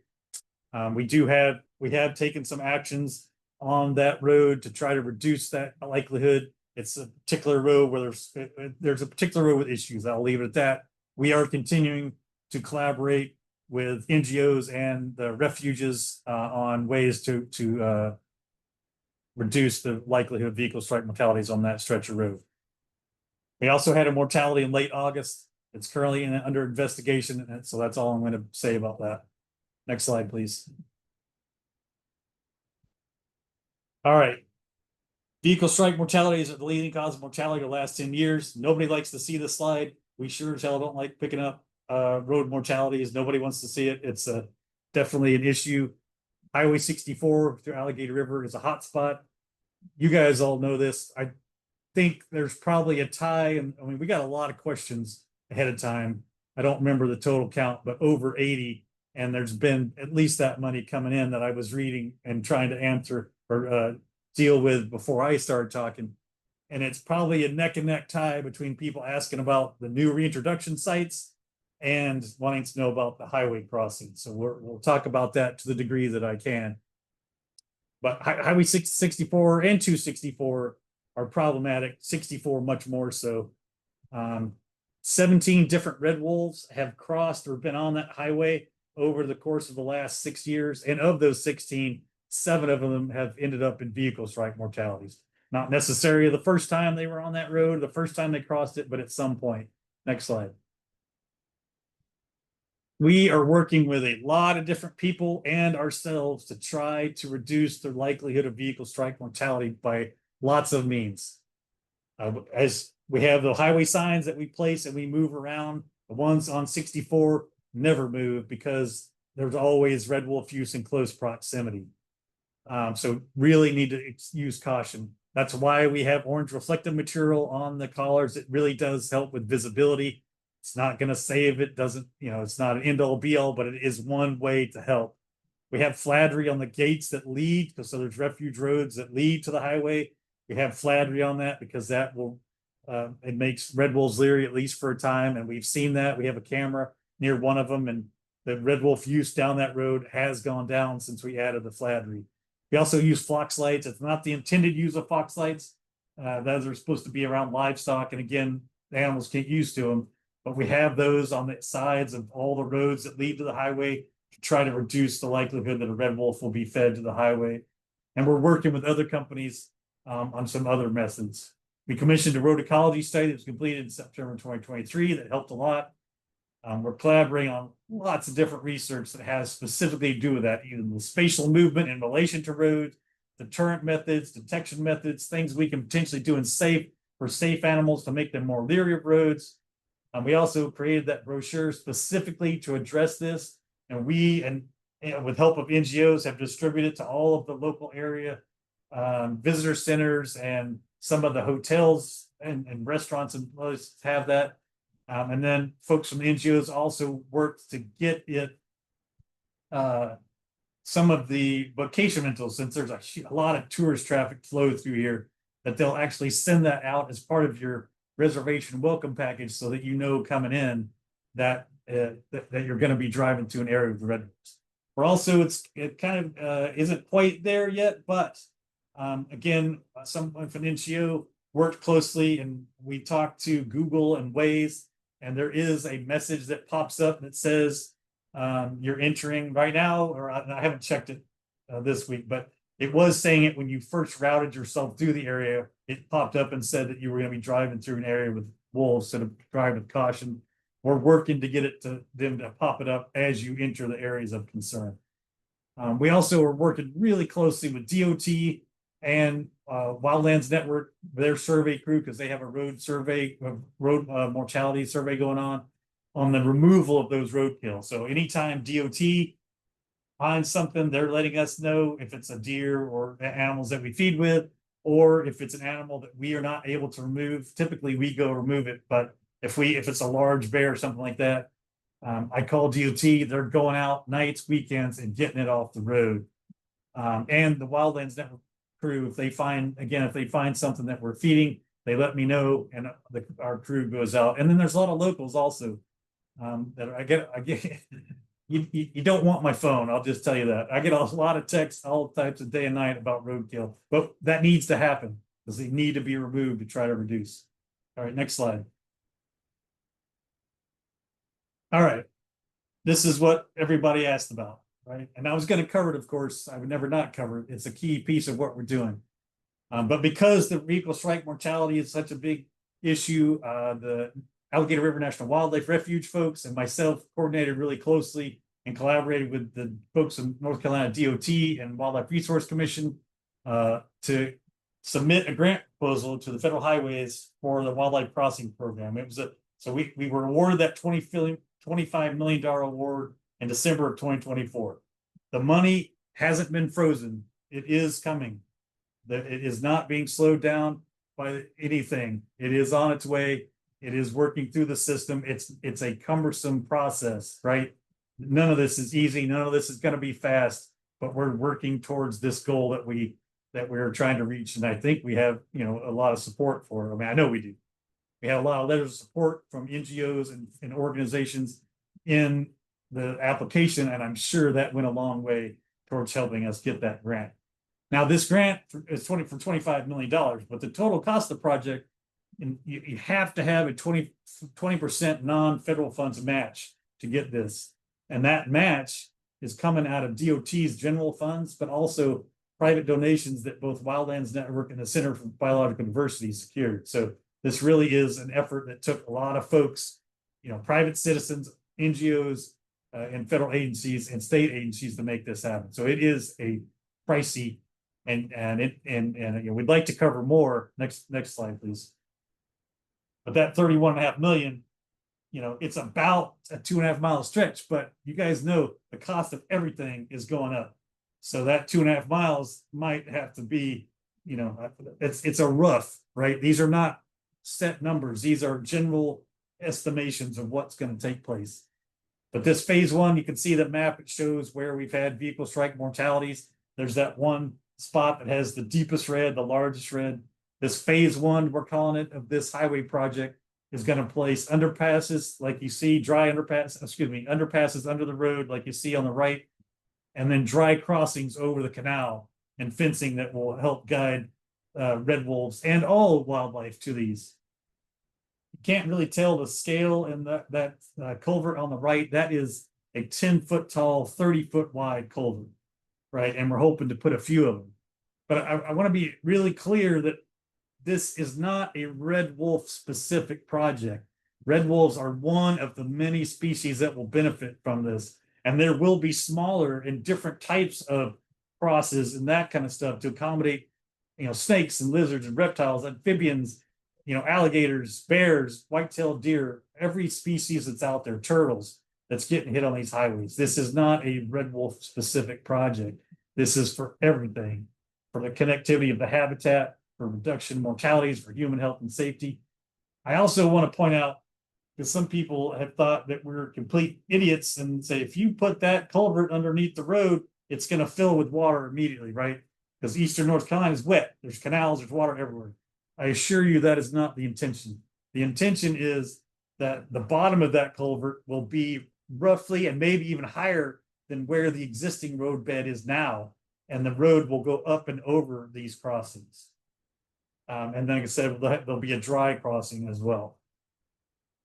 Pre-construction, the planning and design, which takes a long time for projects. This is a major highway project. This is not a throw some culverts out there and we're good. This is going to take a lot of planning. That will start in early 2026, but a key part of that will be a robust public involvement plan. You know, there's going to be locals that live right there that are going to be directly affected, not infected. And then we're, you know, but so this will have a solid involvement plan. And then the project's going to take, as I said, 5 to 6 plus, you know, 5 to 7 years to complete. So this is not something that's going to happen overnight, which is why the last slide or the last 2 slides is all the things we're going to do before that happens. All right, then try to reduce vehicle strike mortalities. Next slide. All right, adaptive management strategy is a key part of what we're doing, right? And it was developed here to try to limit coyote integration. One of the reasons this area was picked was because there was no coyote population here at the time. There was a few coyotes had been, you know, but there was no large population. But they started showing up in the mid-90s. It became a concern again, just such as Louisiana. And the red wolf population viability assessment recommends sterilizing 10% or more of the coyote population and removing 5% or more annually. So that sterilization helps in a lot of ways. Sterilized coyotes act as placeholders in areas where there's no red wolves. So if you kill a coyote, its territory is going to be filled in within the matter of a week or so, if not sooner. If you sterilize them, they're left hormonally intact. They will continue to defend that territory. So they will keep out other coyotes. And so you're going to have less coyotes because they can't reproduce. New ones aren't going to be able to move into that territory. They're going to have lower food needs because they don't have reproduce. So they're going to have less of an effect on species, you know, like quail and turkey and that kind of stuff. And then when a red wolf wants to move that territory, they're going to either kill or boot that coyote out. Now, a red wolf territory, the average one is like 32 square miles.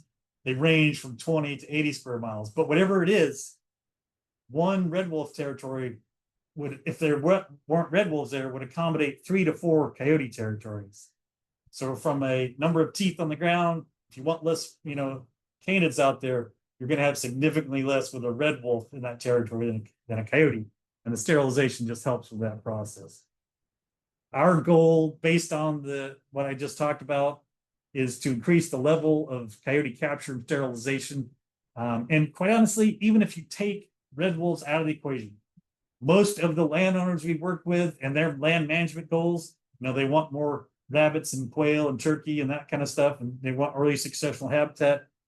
Even not considering the red wolf population, coyote sterilization will benefit their goals. Next slide, please. And I've probably said half what I was going to say. All right. It's also done at no cost to landowners. All right. It's us coming out there. The actual sterilization is paid for by the Red Wolf Coalition. And then we re-release them. Now, all sterilized coyotes are fitted with white VHF collars for tracking and to mark them as a sterilized coyote, and we release them where they're captured. There are still some with black collars because they used to be colored with black collars, but most of them aren't. And I'll tell you the numbers in a minute. Again, it reduces hybridization. That's one of the main reasons we haven't had hybridization lately. And it also can benefit your goals. So contact us, contact me, contact any of us if you would like us to do trapping and sterilizing coyotes on your land. Next slide. Gotta hurry. All right. To get to that goal of more increased sterilization, we had a sterilization clinic in February 2025 at the Red Wolf Center in Columbia. We worked with Dr. Ford and his head tech, Ashley, from the Chowan Animal Hospital and the Red Wolf Coalition to help fund this. And we worked with an NGO called Animal Balance to conduct this mobile sterilization clinic. So they brought the stuff and we set it up like they do for mass mobile spay neuter clinics that you hear about across the country. And we sterilized 15 coyotes in a day. It was a long day. It was a crazy day, but it was a great, and we did a lot of good stuff that day, and it showed that it would be an effective way if we're able to ramp up how many coyotes we're sterilizing, that we could do that. And so our plan currently is to work with Dr. Ford and these NGO partners to acquire the equipment it takes to do this, so we can conduct these clinics on our own as needed in various locations, right? We could be mobile and do this and be a more effective way. Next slide, please. I'm incorporating a lot of your questions in these, and so but I also want to get to some of the live ones. We captured and handled 34 coyotes during the trapping season, and over from the refuges and also from a dozen parcels of land, private land, excuse me. So we sterilized 27 additional coyotes, and 6 of them were pregnant at the time, so that's additional coyotes we removed from the landscape. 7 different private trappers handed over captured canids to us because we have a trapper reimbursement program. If they trap and hand it over and we can release them, or they catch a collared animal, we pay them to do that reimbursement. And we've also had 7 mortalities of sterilized. So we were up to 59 earlier in the year in March. Now we're down to 52, but there's 52 sterilized coyotes out there with active collars. 9 of those have black collars. The other 43 are white. There are no red wolves with black collars. Next slide. All right, Pray for the Pack is one of the ways that we involve with landowners, and we always are adding more. Luke Lawless is our private lands biologist with the Red Wolf Recovery Program, and he also is part of the Partners for Fish and Wildlife. It's a great program, and we've tried to tweak it. The main thing about Pray for the Pack is, yes, we hope that it benefits red wolves, but really the goal is to give us an opportunity to work with landowners towards their land management goals. So every agreement is tailored by Luke with that landowner to what they want. It's not about us and what we want. It's about getting to their land management goals. And in return, they agree to tolerate red wolves on their property, right? And then depending on the cost, the Pray for the Pack provides both technical assistance and financial. And there's different levels of financial support. You get up to 80% to pay for if you're wanting to do a prescribed burn, or you're wanting to do some planting, or anything or other things like that, you know, improve your empowerment, those kinds of things. But depending on what your comfort level is of our activities, then your cost share goes up. And coyote sterilization, if you're comfortable with that. Next slide, please. All right, another huge piece of what we're trying to do is St. Vincent National Wildlife Refuge. It is an island off the Gulf Coast of Florida. It is an island propagation site. There used to be more, but this one is the only effective one. The other ones were either too close to the shore and red wolves were able to leave the island too regularly, or there was too much development on the island. But St. Vincent is our only island propagation site. Bradley Smith, the U.S. Fish and Wildlife Service, does all the red wolf work. And honestly, Bradley Smith is just about a one-man show doing everything in that island. It's crazy. He's a wonder down there. We go assist when we can or when it's needed to trap and those types of things. But what we do is we maintain a pair in the wild there. So there's always a pair in the wild. And so when they have a litter, when those young reach dispersal age, 1.5, 2 years old, we capture them, or I should say we try to capture them, and we bring them up here to translocate to North Carolina. We try to use them in acclimation pens the same way. 2323, the male that used to be the breeding male in Alligator River Milltail, he came from there, right? So it's a wild red wolf going from translocated from one wild place to another, you know, but it's a somewhat more controlled environment in that there's no paved road, there's no residents, you know, that type of stuff. There currently is a red wolf female that was born on the islands. So she was born there, we left her there. And we released a new male there in January. And we did not think they had a litter. She's really hard to track because her collar has the antenna is almost gone, so you can't track her very well. But we did not think they had a litter, but in late August, maybe even early September, we've got video of them with at least 3 pups. So we are ecstatic that for the first time since 2019, we have a litter there. All right, next slide. All right, we collaborate with so many people, right? It's the key to all of this. We cannot, Emily said it, we cannot do this alone. Landowners are the main ones. You know, it's about maintaining their rural way of life, them being able to do on their property what they still want to do. We don't want to infringe on their private rights. That's not what this is about. But in order to do this, we work closely with North Carolina Wildlife Resource Commission. We meet with them regularly. We talk about everything, texting, calling, meetings, everything back and forth of what's going on. Coordinate with Wildlife Refuge. We're a different entity of the Fish and Wildlife Service, but we collaborate and coordinate with Refuge, obviously, constantly. I'm co-located with Refuge. It's a constant communication. Next slide, please. Some of our other partners, and I'm going to miss some people. I'm just going to run through. Red Wolf Coalition pays for the coyote sterilization, the depredation compensation program. There's only been 12 depredations documented in some 38 years, so it doesn't happen a lot, but it does happen. And there's a program to reimburse folks they do. They've helped pay for contract biotechs to help, you know, with additional manpower, with the trapping, that kind of stuff, and for equipment projects. Somebody in that question's asked about if we still do the Red Wolf boxes. We don't, but the Red Wolf Coalition does. So if you contact them, you can sign out a discovery box, and it has things like skulls and pelts and tools and learning and that kind of stuff. North Carolina Wildlife Federation is another key partner.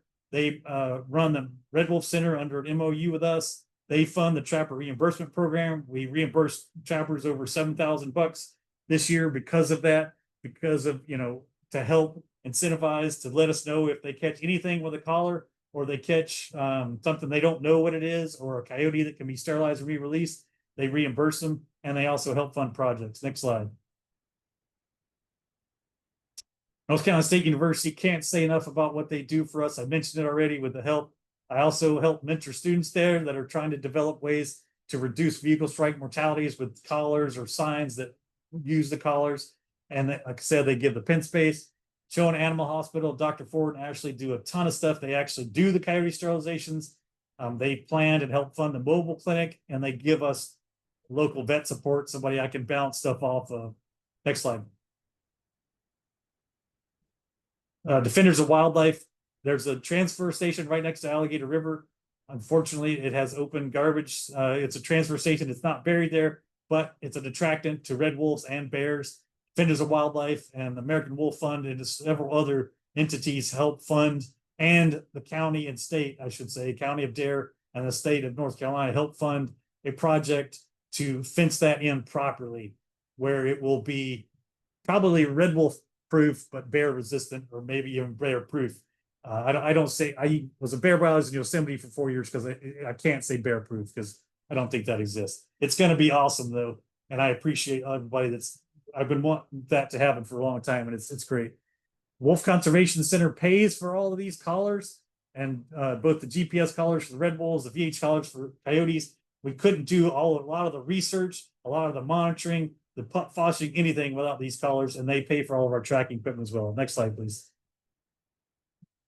Safe. Emily really went through this already. If I hadn't already submitted this, I probably would have deleted the slide because she covered it. They are obviously a massive partner for us, and we couldn't do a lot of what we're doing. But they're not just the safe population. They support and lead the public awareness of red wolves nationwide, right? Those 52 institutions are nationwide. Point Defiance Student Aquariums in northwestern Washington. So it's about as far away from the population you get, but they're educating folks on red wolves. And of course, they participate in research projects and they help fund stuff. All right, next slide. This is really an answer to a lot of questions. I mean, this is almost the pseudo beginning of the question answer. So it doesn't count against me for time for my presentation is really what I'm getting at. Ways that you can help and get involved. You can attend meetings just like this or in person if there are any. You can participate in community engagement efforts, CCT efforts, all those things, so your voice is heard, right? We can't mold how we operate and what would benefit landowners most if we don't hear from them. We want to reach out, we want to hear from them. If you have a town meeting or a civic group and you want to invite us, please invite us. I'll show up, I promise. Or if you invite us, but as long as I won't show up, I'll promise I won't show up. All right, next slide. Visit Eastern North Carolina and the counties that comprise the red wolf population. You got to stay away from the red wolves. You got to stay more than 100 yards. I don't care how close they are. You got to move yourself. Keep them wild, but come see them, right? Get the word out. But obey private land rights. Don't trespass. But come in there, it helps the local economies, right? You can lodging and food and gas. It really does help. Coming for red wolves. Visit one of the one of the safe facilities. Next slide. Contact us if you have any questions, concerns, or issues. It's as simple as that. We're available and we want to address your concerns. Next slide. Don't shoot colored canids. Orange ones means it's illegal to shoot. It's a red wolf. Black or white means it is a sterilized coyote, and it's likely to your benefit to not shoot it. If it's not doing any imminent danger to your life and property, your limb, livestock kind of thing, because it will keep out other coyotes. You're better off with a sterilized one than not when you can't kill your way out of it. Look closely for that orange, and if you see any type of orange, don't shoot. Always know what species you're shooting before you shoot.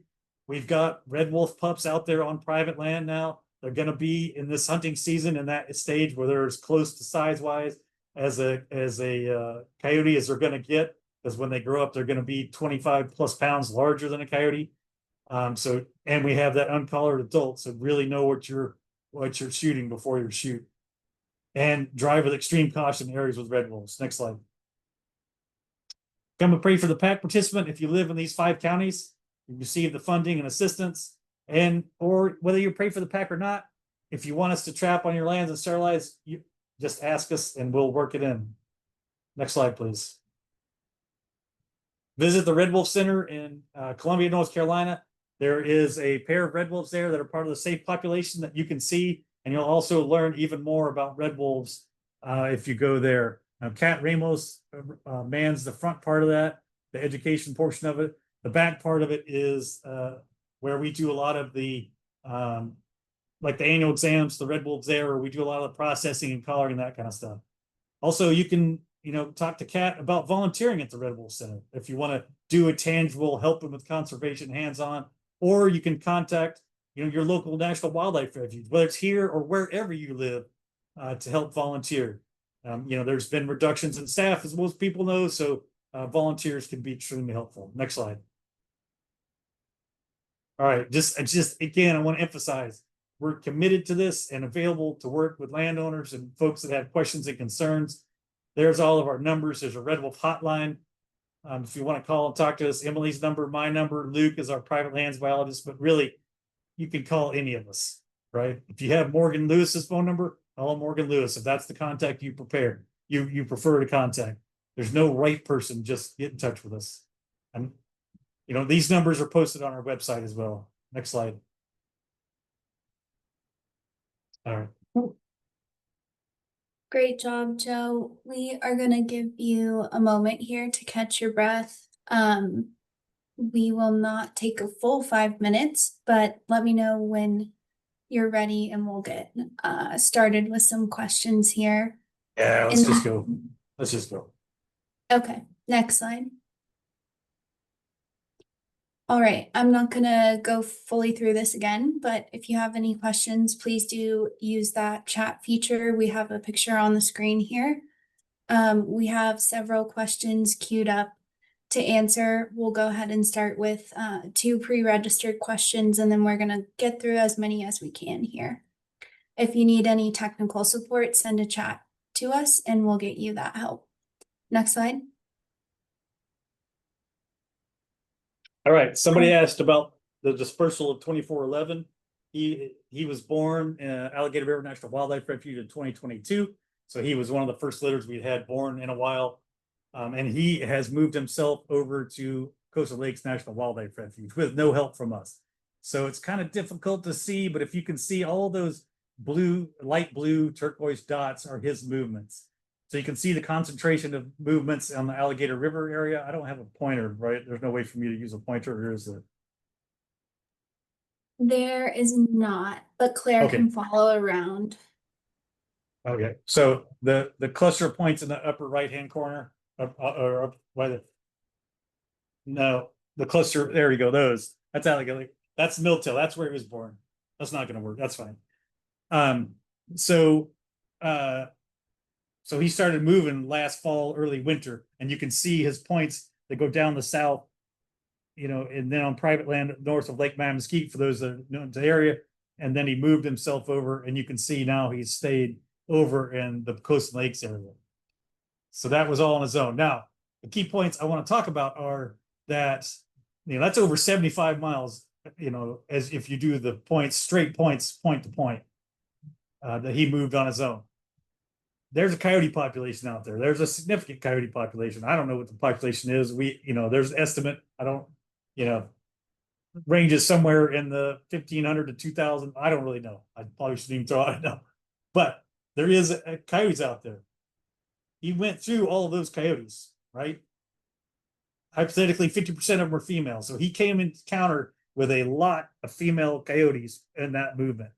And where did he stop? He stopped where there's only 3 females that are unpaired in this entire 1.7 million acre area that he's not related to. And he went to the place where 2 of them are. So yes, hybridization occurs. Yes, we have mixed pairs, but it is a last resort. It is not what a red wolf is looking to do. They are looking for a red wolf mate, right? So they keep moving. There is a certain number, and maybe if he hadn't found those, he would have paired with a coyote. Maybe he wouldn't have. The size difference can be an issue. The home range size changes if they pair with a coyote, but it's a good example of that. All right. We'll move on to the next pre-registered question, which is, what is the best way to distinguish red wolves from coyotes? And we'll go to the next slide. Right. The easy answer is the orange collar, but that's not the only way. And you can't fully rely on that, right? Because right now, well, I could have said before last week, all the adults had orange collars at least, but just the pups didn't. But now we've got an adult out there. So don't rely just on the orange. Orange means don't shoot. Orange means it's a red wolf. Not orange and no collar doesn't mean it's not a red wolf. You got to know the species, right? So we have these hunter ID cards that we give out to folks, both hunters and non-hunters, to try to go over the difference. The size difference is quite a bit. Most of the coyotes we catch are in the 25 to 30 pound range. We do get coyotes up to 35 pounds. But the red wolves, you know, an adult red wolf, they're low, the lightest ones are in the low 50s, the heaviest ones are up in the upper 70s, and there's been some up into the 80s. So there is a distinct size difference. Now, 100 yards away in vegetation, that's a little trickier to see than to tell. But their red wolves are taller, their legs are much longer, their bodies are much longer, they weigh a lot more. We do a lot of outreach to hunters and everybody on the difference of the two species. And I also want to say, you know, color is not a great way to tell the difference. Yes, I know they're called a red wolf. They don't all have that reddish tinge. And coyotes, even coyotes that have, through genetic testing, have no red wolf in them, can have that reddish tinge. So it is not a good way to tell species by color. Oh, one of the other questions I'm going to address right now also is, how do we tell when we have an animal in hand what it is? You know, there's three ways that are best to tell. There's morphological measurements. There's specific measurements, hind foot length, skull width, that type of thing, where it indicates that it's a red wolf. You know, we don't have coyotes or hybrids that have those measurement sizes. And then we do genetic testing, even when we know what it is, right? We get a red wolf from SAFE, we send genetic samples into University of Idaho to get genetic testing. So all of them are tested genetics, and we get the results back. We share those results with the Wildlife Resource Commission and others as needed. So it's not, you know, no secrets, no surprises. And then the third is behavior. Now, obviously, you can't fully assess behavior in hand, and you can't fully assess it on video footage either, because it's a small snippet. But it is a factor in determining what kind of a species is. Sometimes it's more ambiguous. Most of the time we can tell. We almost always think we know. And then we back it up with the genetics. I also want to point out, because, you know, people get a bad rap around here. The landowners, these are solid, good people in this area, right? Sometimes they're not portrayed in the best of light, and it's just not accurate. These folks are willing to talk to us, have conversations with us, tell us what they don't like, tell us what we can do to be, you know, better community members, as, you know, their land and their rights, that kind of stuff. There has not been a gunshot mortality since May of 2023. Think about that. You know, prior to recent years, gunshot mortality was the leading cause of mortality. There has not been a gunshot mortality in the last 2.5 years almost, right? That means something. That's people, you know, attitudes changing. The way we're doing it changing. Okay, next slide. Now I need the 5 minutes. Just kidding. All right. We'll go back to the question and answer slide and just leave that up for a little bit. But we're going to go ahead and prioritize some of these live questions for a few moments here.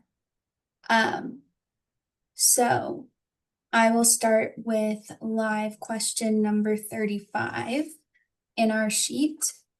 When safe individuals are released into the wild, can they be hazed upon release to proactively avoid chances of habituation? All right. Yes and no. So an acclimation pen is put somewhere we want them to stay. We want them to be as comfortable in that place as they possibly can be. So when we release them, we don't want to be there. We don't want to do anything in that area that's going to make them not want to stay. So this isn't probably what they meant, but I want to be clear, because it says upon release. We do not want to haze them upon release. We want them to stay there. So a release is not some big fanfare media event. There's 20 of us. One of us goes out at dusk, opens the door, stakes it open so it won't close, and we walk away. They can come out in 20 seconds or they can come out in 2 weeks. That's up to them, right? So that's a release. We want them to be comfortable staying in that area, and they can go back in and out if they want as well. Now, as they start to move around, if they're in areas of concern, yes, we do haze them. We have noisemakers, we have paintball guns. You know, there's other methods or ways of hazing them, and we can help draw them out if the wind is right and that kind of stuff. But I also want to, you know, go back to, we are more and more selective and of what animals we release them from some safe, but it goes even further back than that. These safe facilities are doing more and more and more to make sure that they're not habituated before they ever get here. So the selection of ones of who we choose is getting greater every year. Larger pens are being built. These facilities are building these pens off public view that you don't even know exists, right? So they're not going after it for the public recognition of the pens or the ones they can see, right? It's about the conservation effort. So all of that helps us. It helps us with the landowners that know that when we release an animal from safe, it's not going to be in their backyard. It's not going to be causing issues. It's going to act like a wild red wolf would, which is elusive and secretive and not wanting to go where people are. All right. I answered about 4 questions in that one all at once, I think, but you're good. Okay, sounds good. We can skip this one if you haven't gotten I it. haven't looked at any of the ones. You just go. Okay. How are natural prey items acquired for supplemental feeding? All right, great question. Lots of ways. Any way possible is the real answer. Roadkill deer is a big part of it, right? And like I said, DOT tells us when they collect one. When I get calls or texts that there's a roadkill deer, one of the crew or I go out and we get that roadkill deer. Wildlife Services, another federal agency, they do deer control work on local area airports because they want to avoid the airport deer collisions. They provide those deer to us. That's the deer source. Stuff like beaver and nutria, private trappers hand them over to us. They provide them to us, which we greatly appreciate. Nutria, again,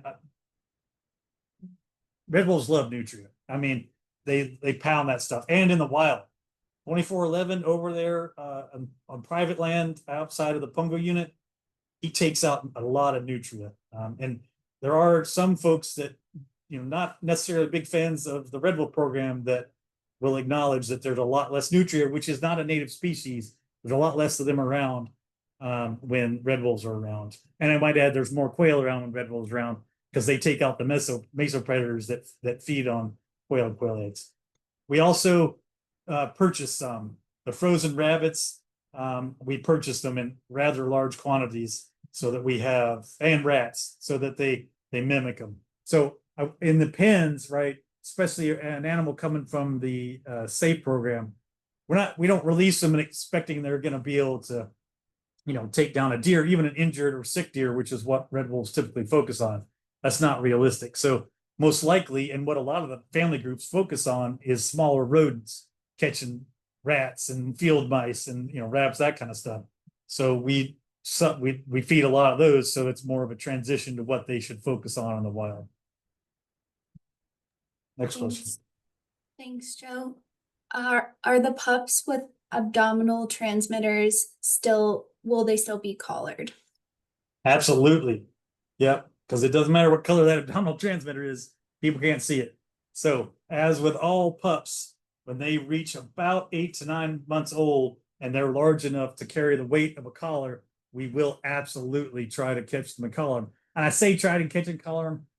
Pups are a heck of a lot easier to catch. They don't know what a trap is. They don't know any better. Excuse me. The first time catching them is usually is a lot easier.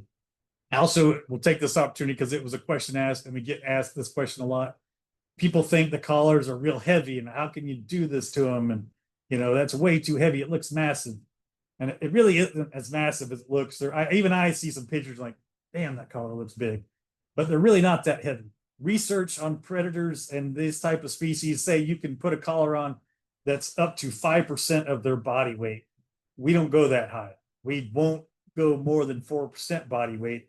And I think this past winter, either 100% or really close to it of them, we didn't exceed 3% of their body weight. So it's really, and they're less than a pound, and they're getting lighter all the time. The batteries are lasting longer, and they're getting lighter all the time. So we will try to collar them as we try to collar all. Now there will come a point in time, we hope, and the goal is that this population is too large for us to be able to collar every single red wolf. And you don't even necessarily want to do that. You just want to maintain 2 or 3 collared in a family group. But right now, the goal is to have every single red wolf collared to help folks, that are out recreating, that are doing legal activities of, trapping and hunting and just any and driving, to recognize them as a red wolf. All right, next question.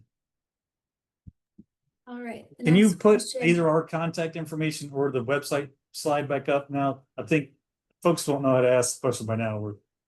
We're in trouble. Definitely. Yeah, we'll go to that slide. All right, our next question is, do landowners let the public hunt on their property where red wolves live? I mean, that's up to an individual landowner, right? It's their private land. They can do, that's their right to allow hunting. We certainly aren't going to dictate that. There is hunting. There's some types of hunting on the wildlife refuge. Hunting and red wolves are not mutually exclusive. They don't have to be in different areas. They can coexist. Like I said, we haven't had a gunshot mortality in 2.5 years. So if a landowner wants to have hunting on their land, then absolutely they're allowed to have hunting on lands, and we would never try to impose to them that they can't, and don't want to impose that. That landowners are a key to this. I hope that is being drilled in. That what they want on their private lands is a key part of this. It is not our place or desire to impose that.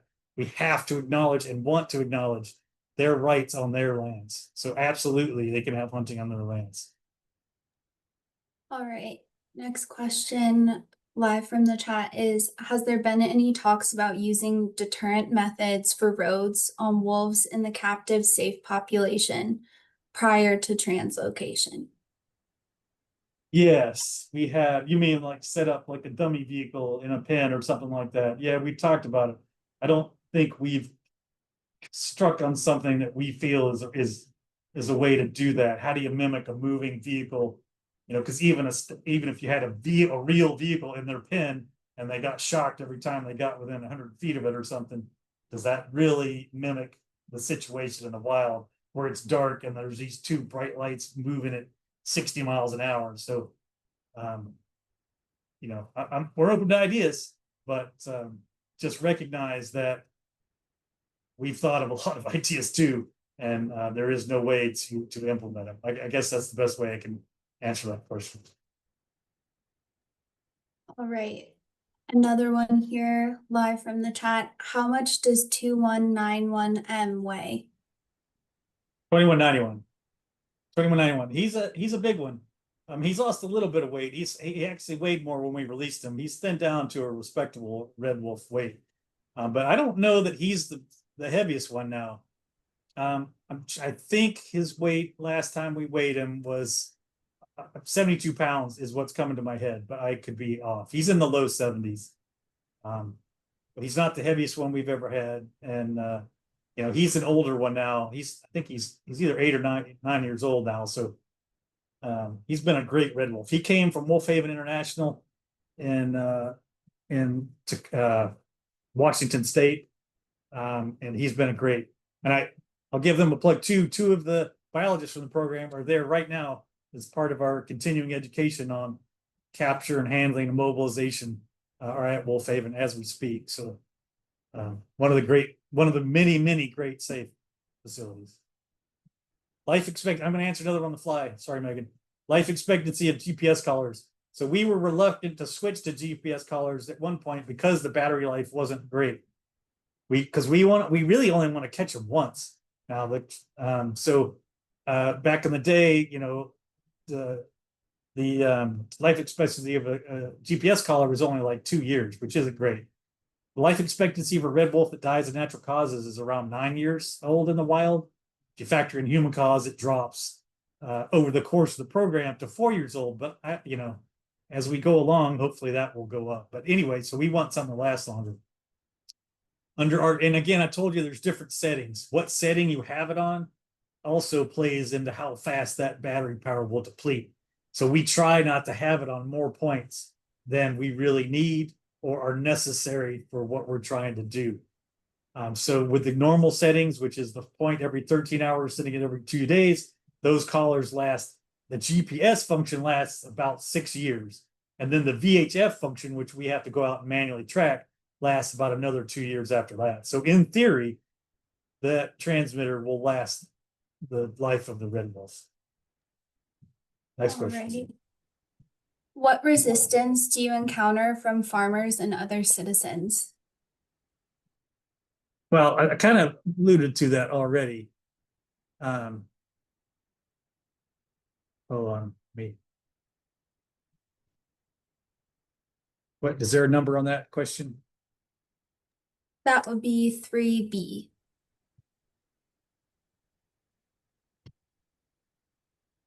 Right underneath. I the think I already first. gave, a lot of the answers to that. We don't, I Okay. guess I can't find it, but, you know, a lot of the resistance, quite honestly, is just, folks don't want federal government on their land, which I get. Or they're not fond of the Red Wolf program, which we're trying to change how we interact with those, try to change that. Or they're not fond of, Fish and Wildlife Service in general. But then there's a lot of myths. There's a lot of, they're concerned for human health and safety. And as I said, with the den example, there isn't attacks on humans or red wolves. There's never been a documented attack on a person by a red wolf. You can get injured if you got one in a trap or you corner them, that kind of thing. They're a wild animal, but there hasn't been any attacks on people.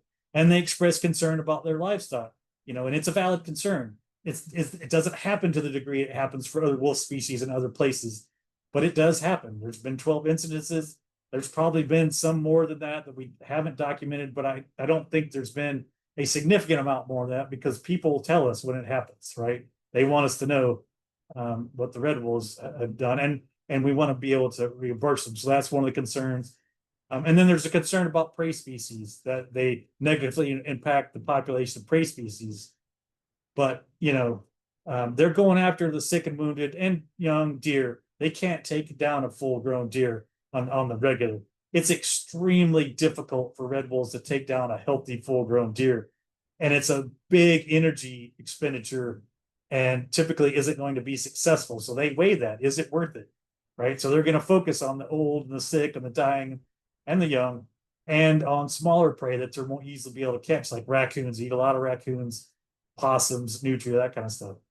And also, there's a big risk of injury with going after a healthy deer, right? It's getting pounded by a kicking deer is not a good thing.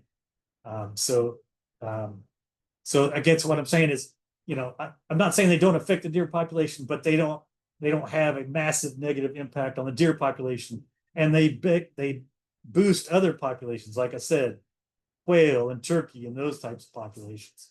And also, if you look back at the historical data, both the WRC data and our data, the increase of the deer population is the same as the red wolf population. So they both kind of got to their highest in recent times when there was 120 plus red wolves out there. I don't know if I got all the parts of that question I was wanting to get. The main part I talked on earlier is just that I think the folks around here sometimes don't get portrayed in the best of light when it comes to red wolves, and it's just not an accurate portrayal. Thanks, Joe.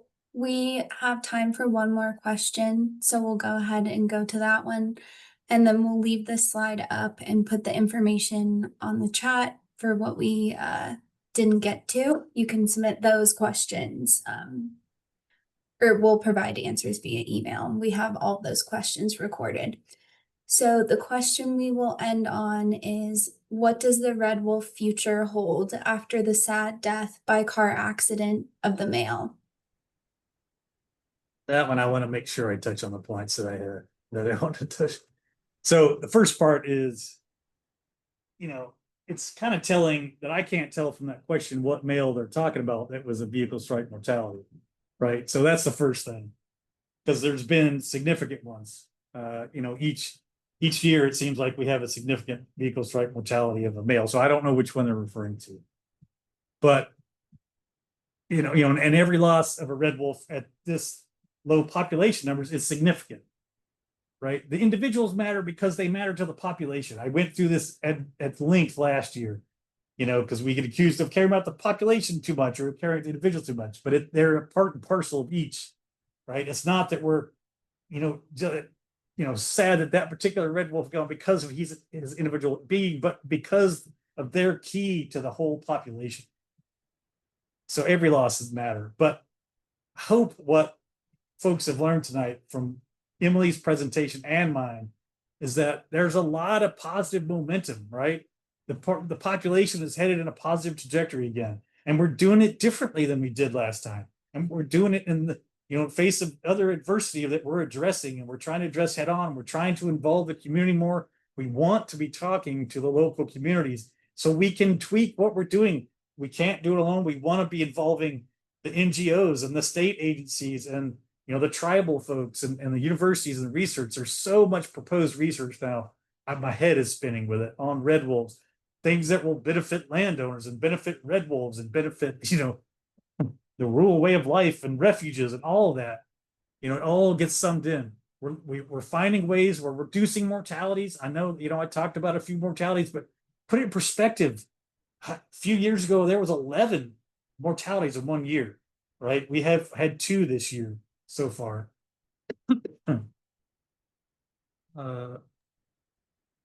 There's all sorts of aspects we're working on, the community engagement, but the reproductive success, both in the safe and in the wild, is increasing.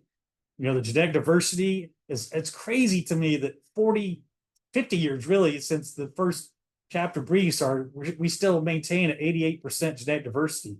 And, I'm not a geneticist, right? And somebody asked this earlier and I can't answer it, but I can tell you that the geneticists and people way smarter than me, you grow that safe population, you can bump that genetic diversity even higher than it currently is. So there's a lot of things to be positive about. We reached a lot of positive milestones. There's more red wolf litters than we've had in over a decade. We worked with more landowners on their private lands than we have in a long time. We sterilized more coyotes than we had. There's 4 litters of first-time females, right, that we can perpetuate. There's more building blocks. It seems like, there's more and more groups and landowners and folks that want to talk to us, that want to, that see a red wolf that can be a positive out there in their landscape and in their community, and we just need to build on that. We there's a lot of work to be done, you saw those freaking the listing criteria, right? That's way in the future, but it can be done. It was shown that we can do it here, and we've using those proven methods, using a lot of innovative methods, and we can do it. It's just going to take a lot of work, and we and all the partners we're working on, in the states, working together, it's absolutely possible to do if we work collaboratively towards that goal of red wolf recovery as a piece of all of it, of the larger community, of the rural life, of lands where their nature is still there, where we can recreate, and all those things all come together. They're not mutually exclusive. It can be done, and different communities with different species all over the world have found innovative ways to do that, and I think we are too. All right, that's my way more than 2 cents worth, and I'm sticking to it. Thank you, Joe. We will go ahead and move on to closing remarks and turn it over to Emily Weller. Hey, okay, I won't take up much of your time here since we have gone over a bit, but thank you for staying with us and your interest in red wolves in the recovery program. Like we said, this is an exciting time for the program. There's potential for change, innovation, new opportunities on the horizon, and we look forward to all of that. Now, we got a lot of questions, which we greatly appreciate, but obviously we weren't able to get to all of them. Excuse me, but we are committed to getting answers to you. Like the slide says, we'll send you a response via direct email. Also, again, the recording of this meeting will be on our website, I think probably in 2 or 3 weeks or so. Point to the slide one more time if you would like to provide feedback on this meeting or the meeting's format. We are always looking to improve and would appreciate any input you have. So you can send those to redwolf@FWS, as in fishwildlifeservice.gov. And thank you again for joining this evening. Have a good one.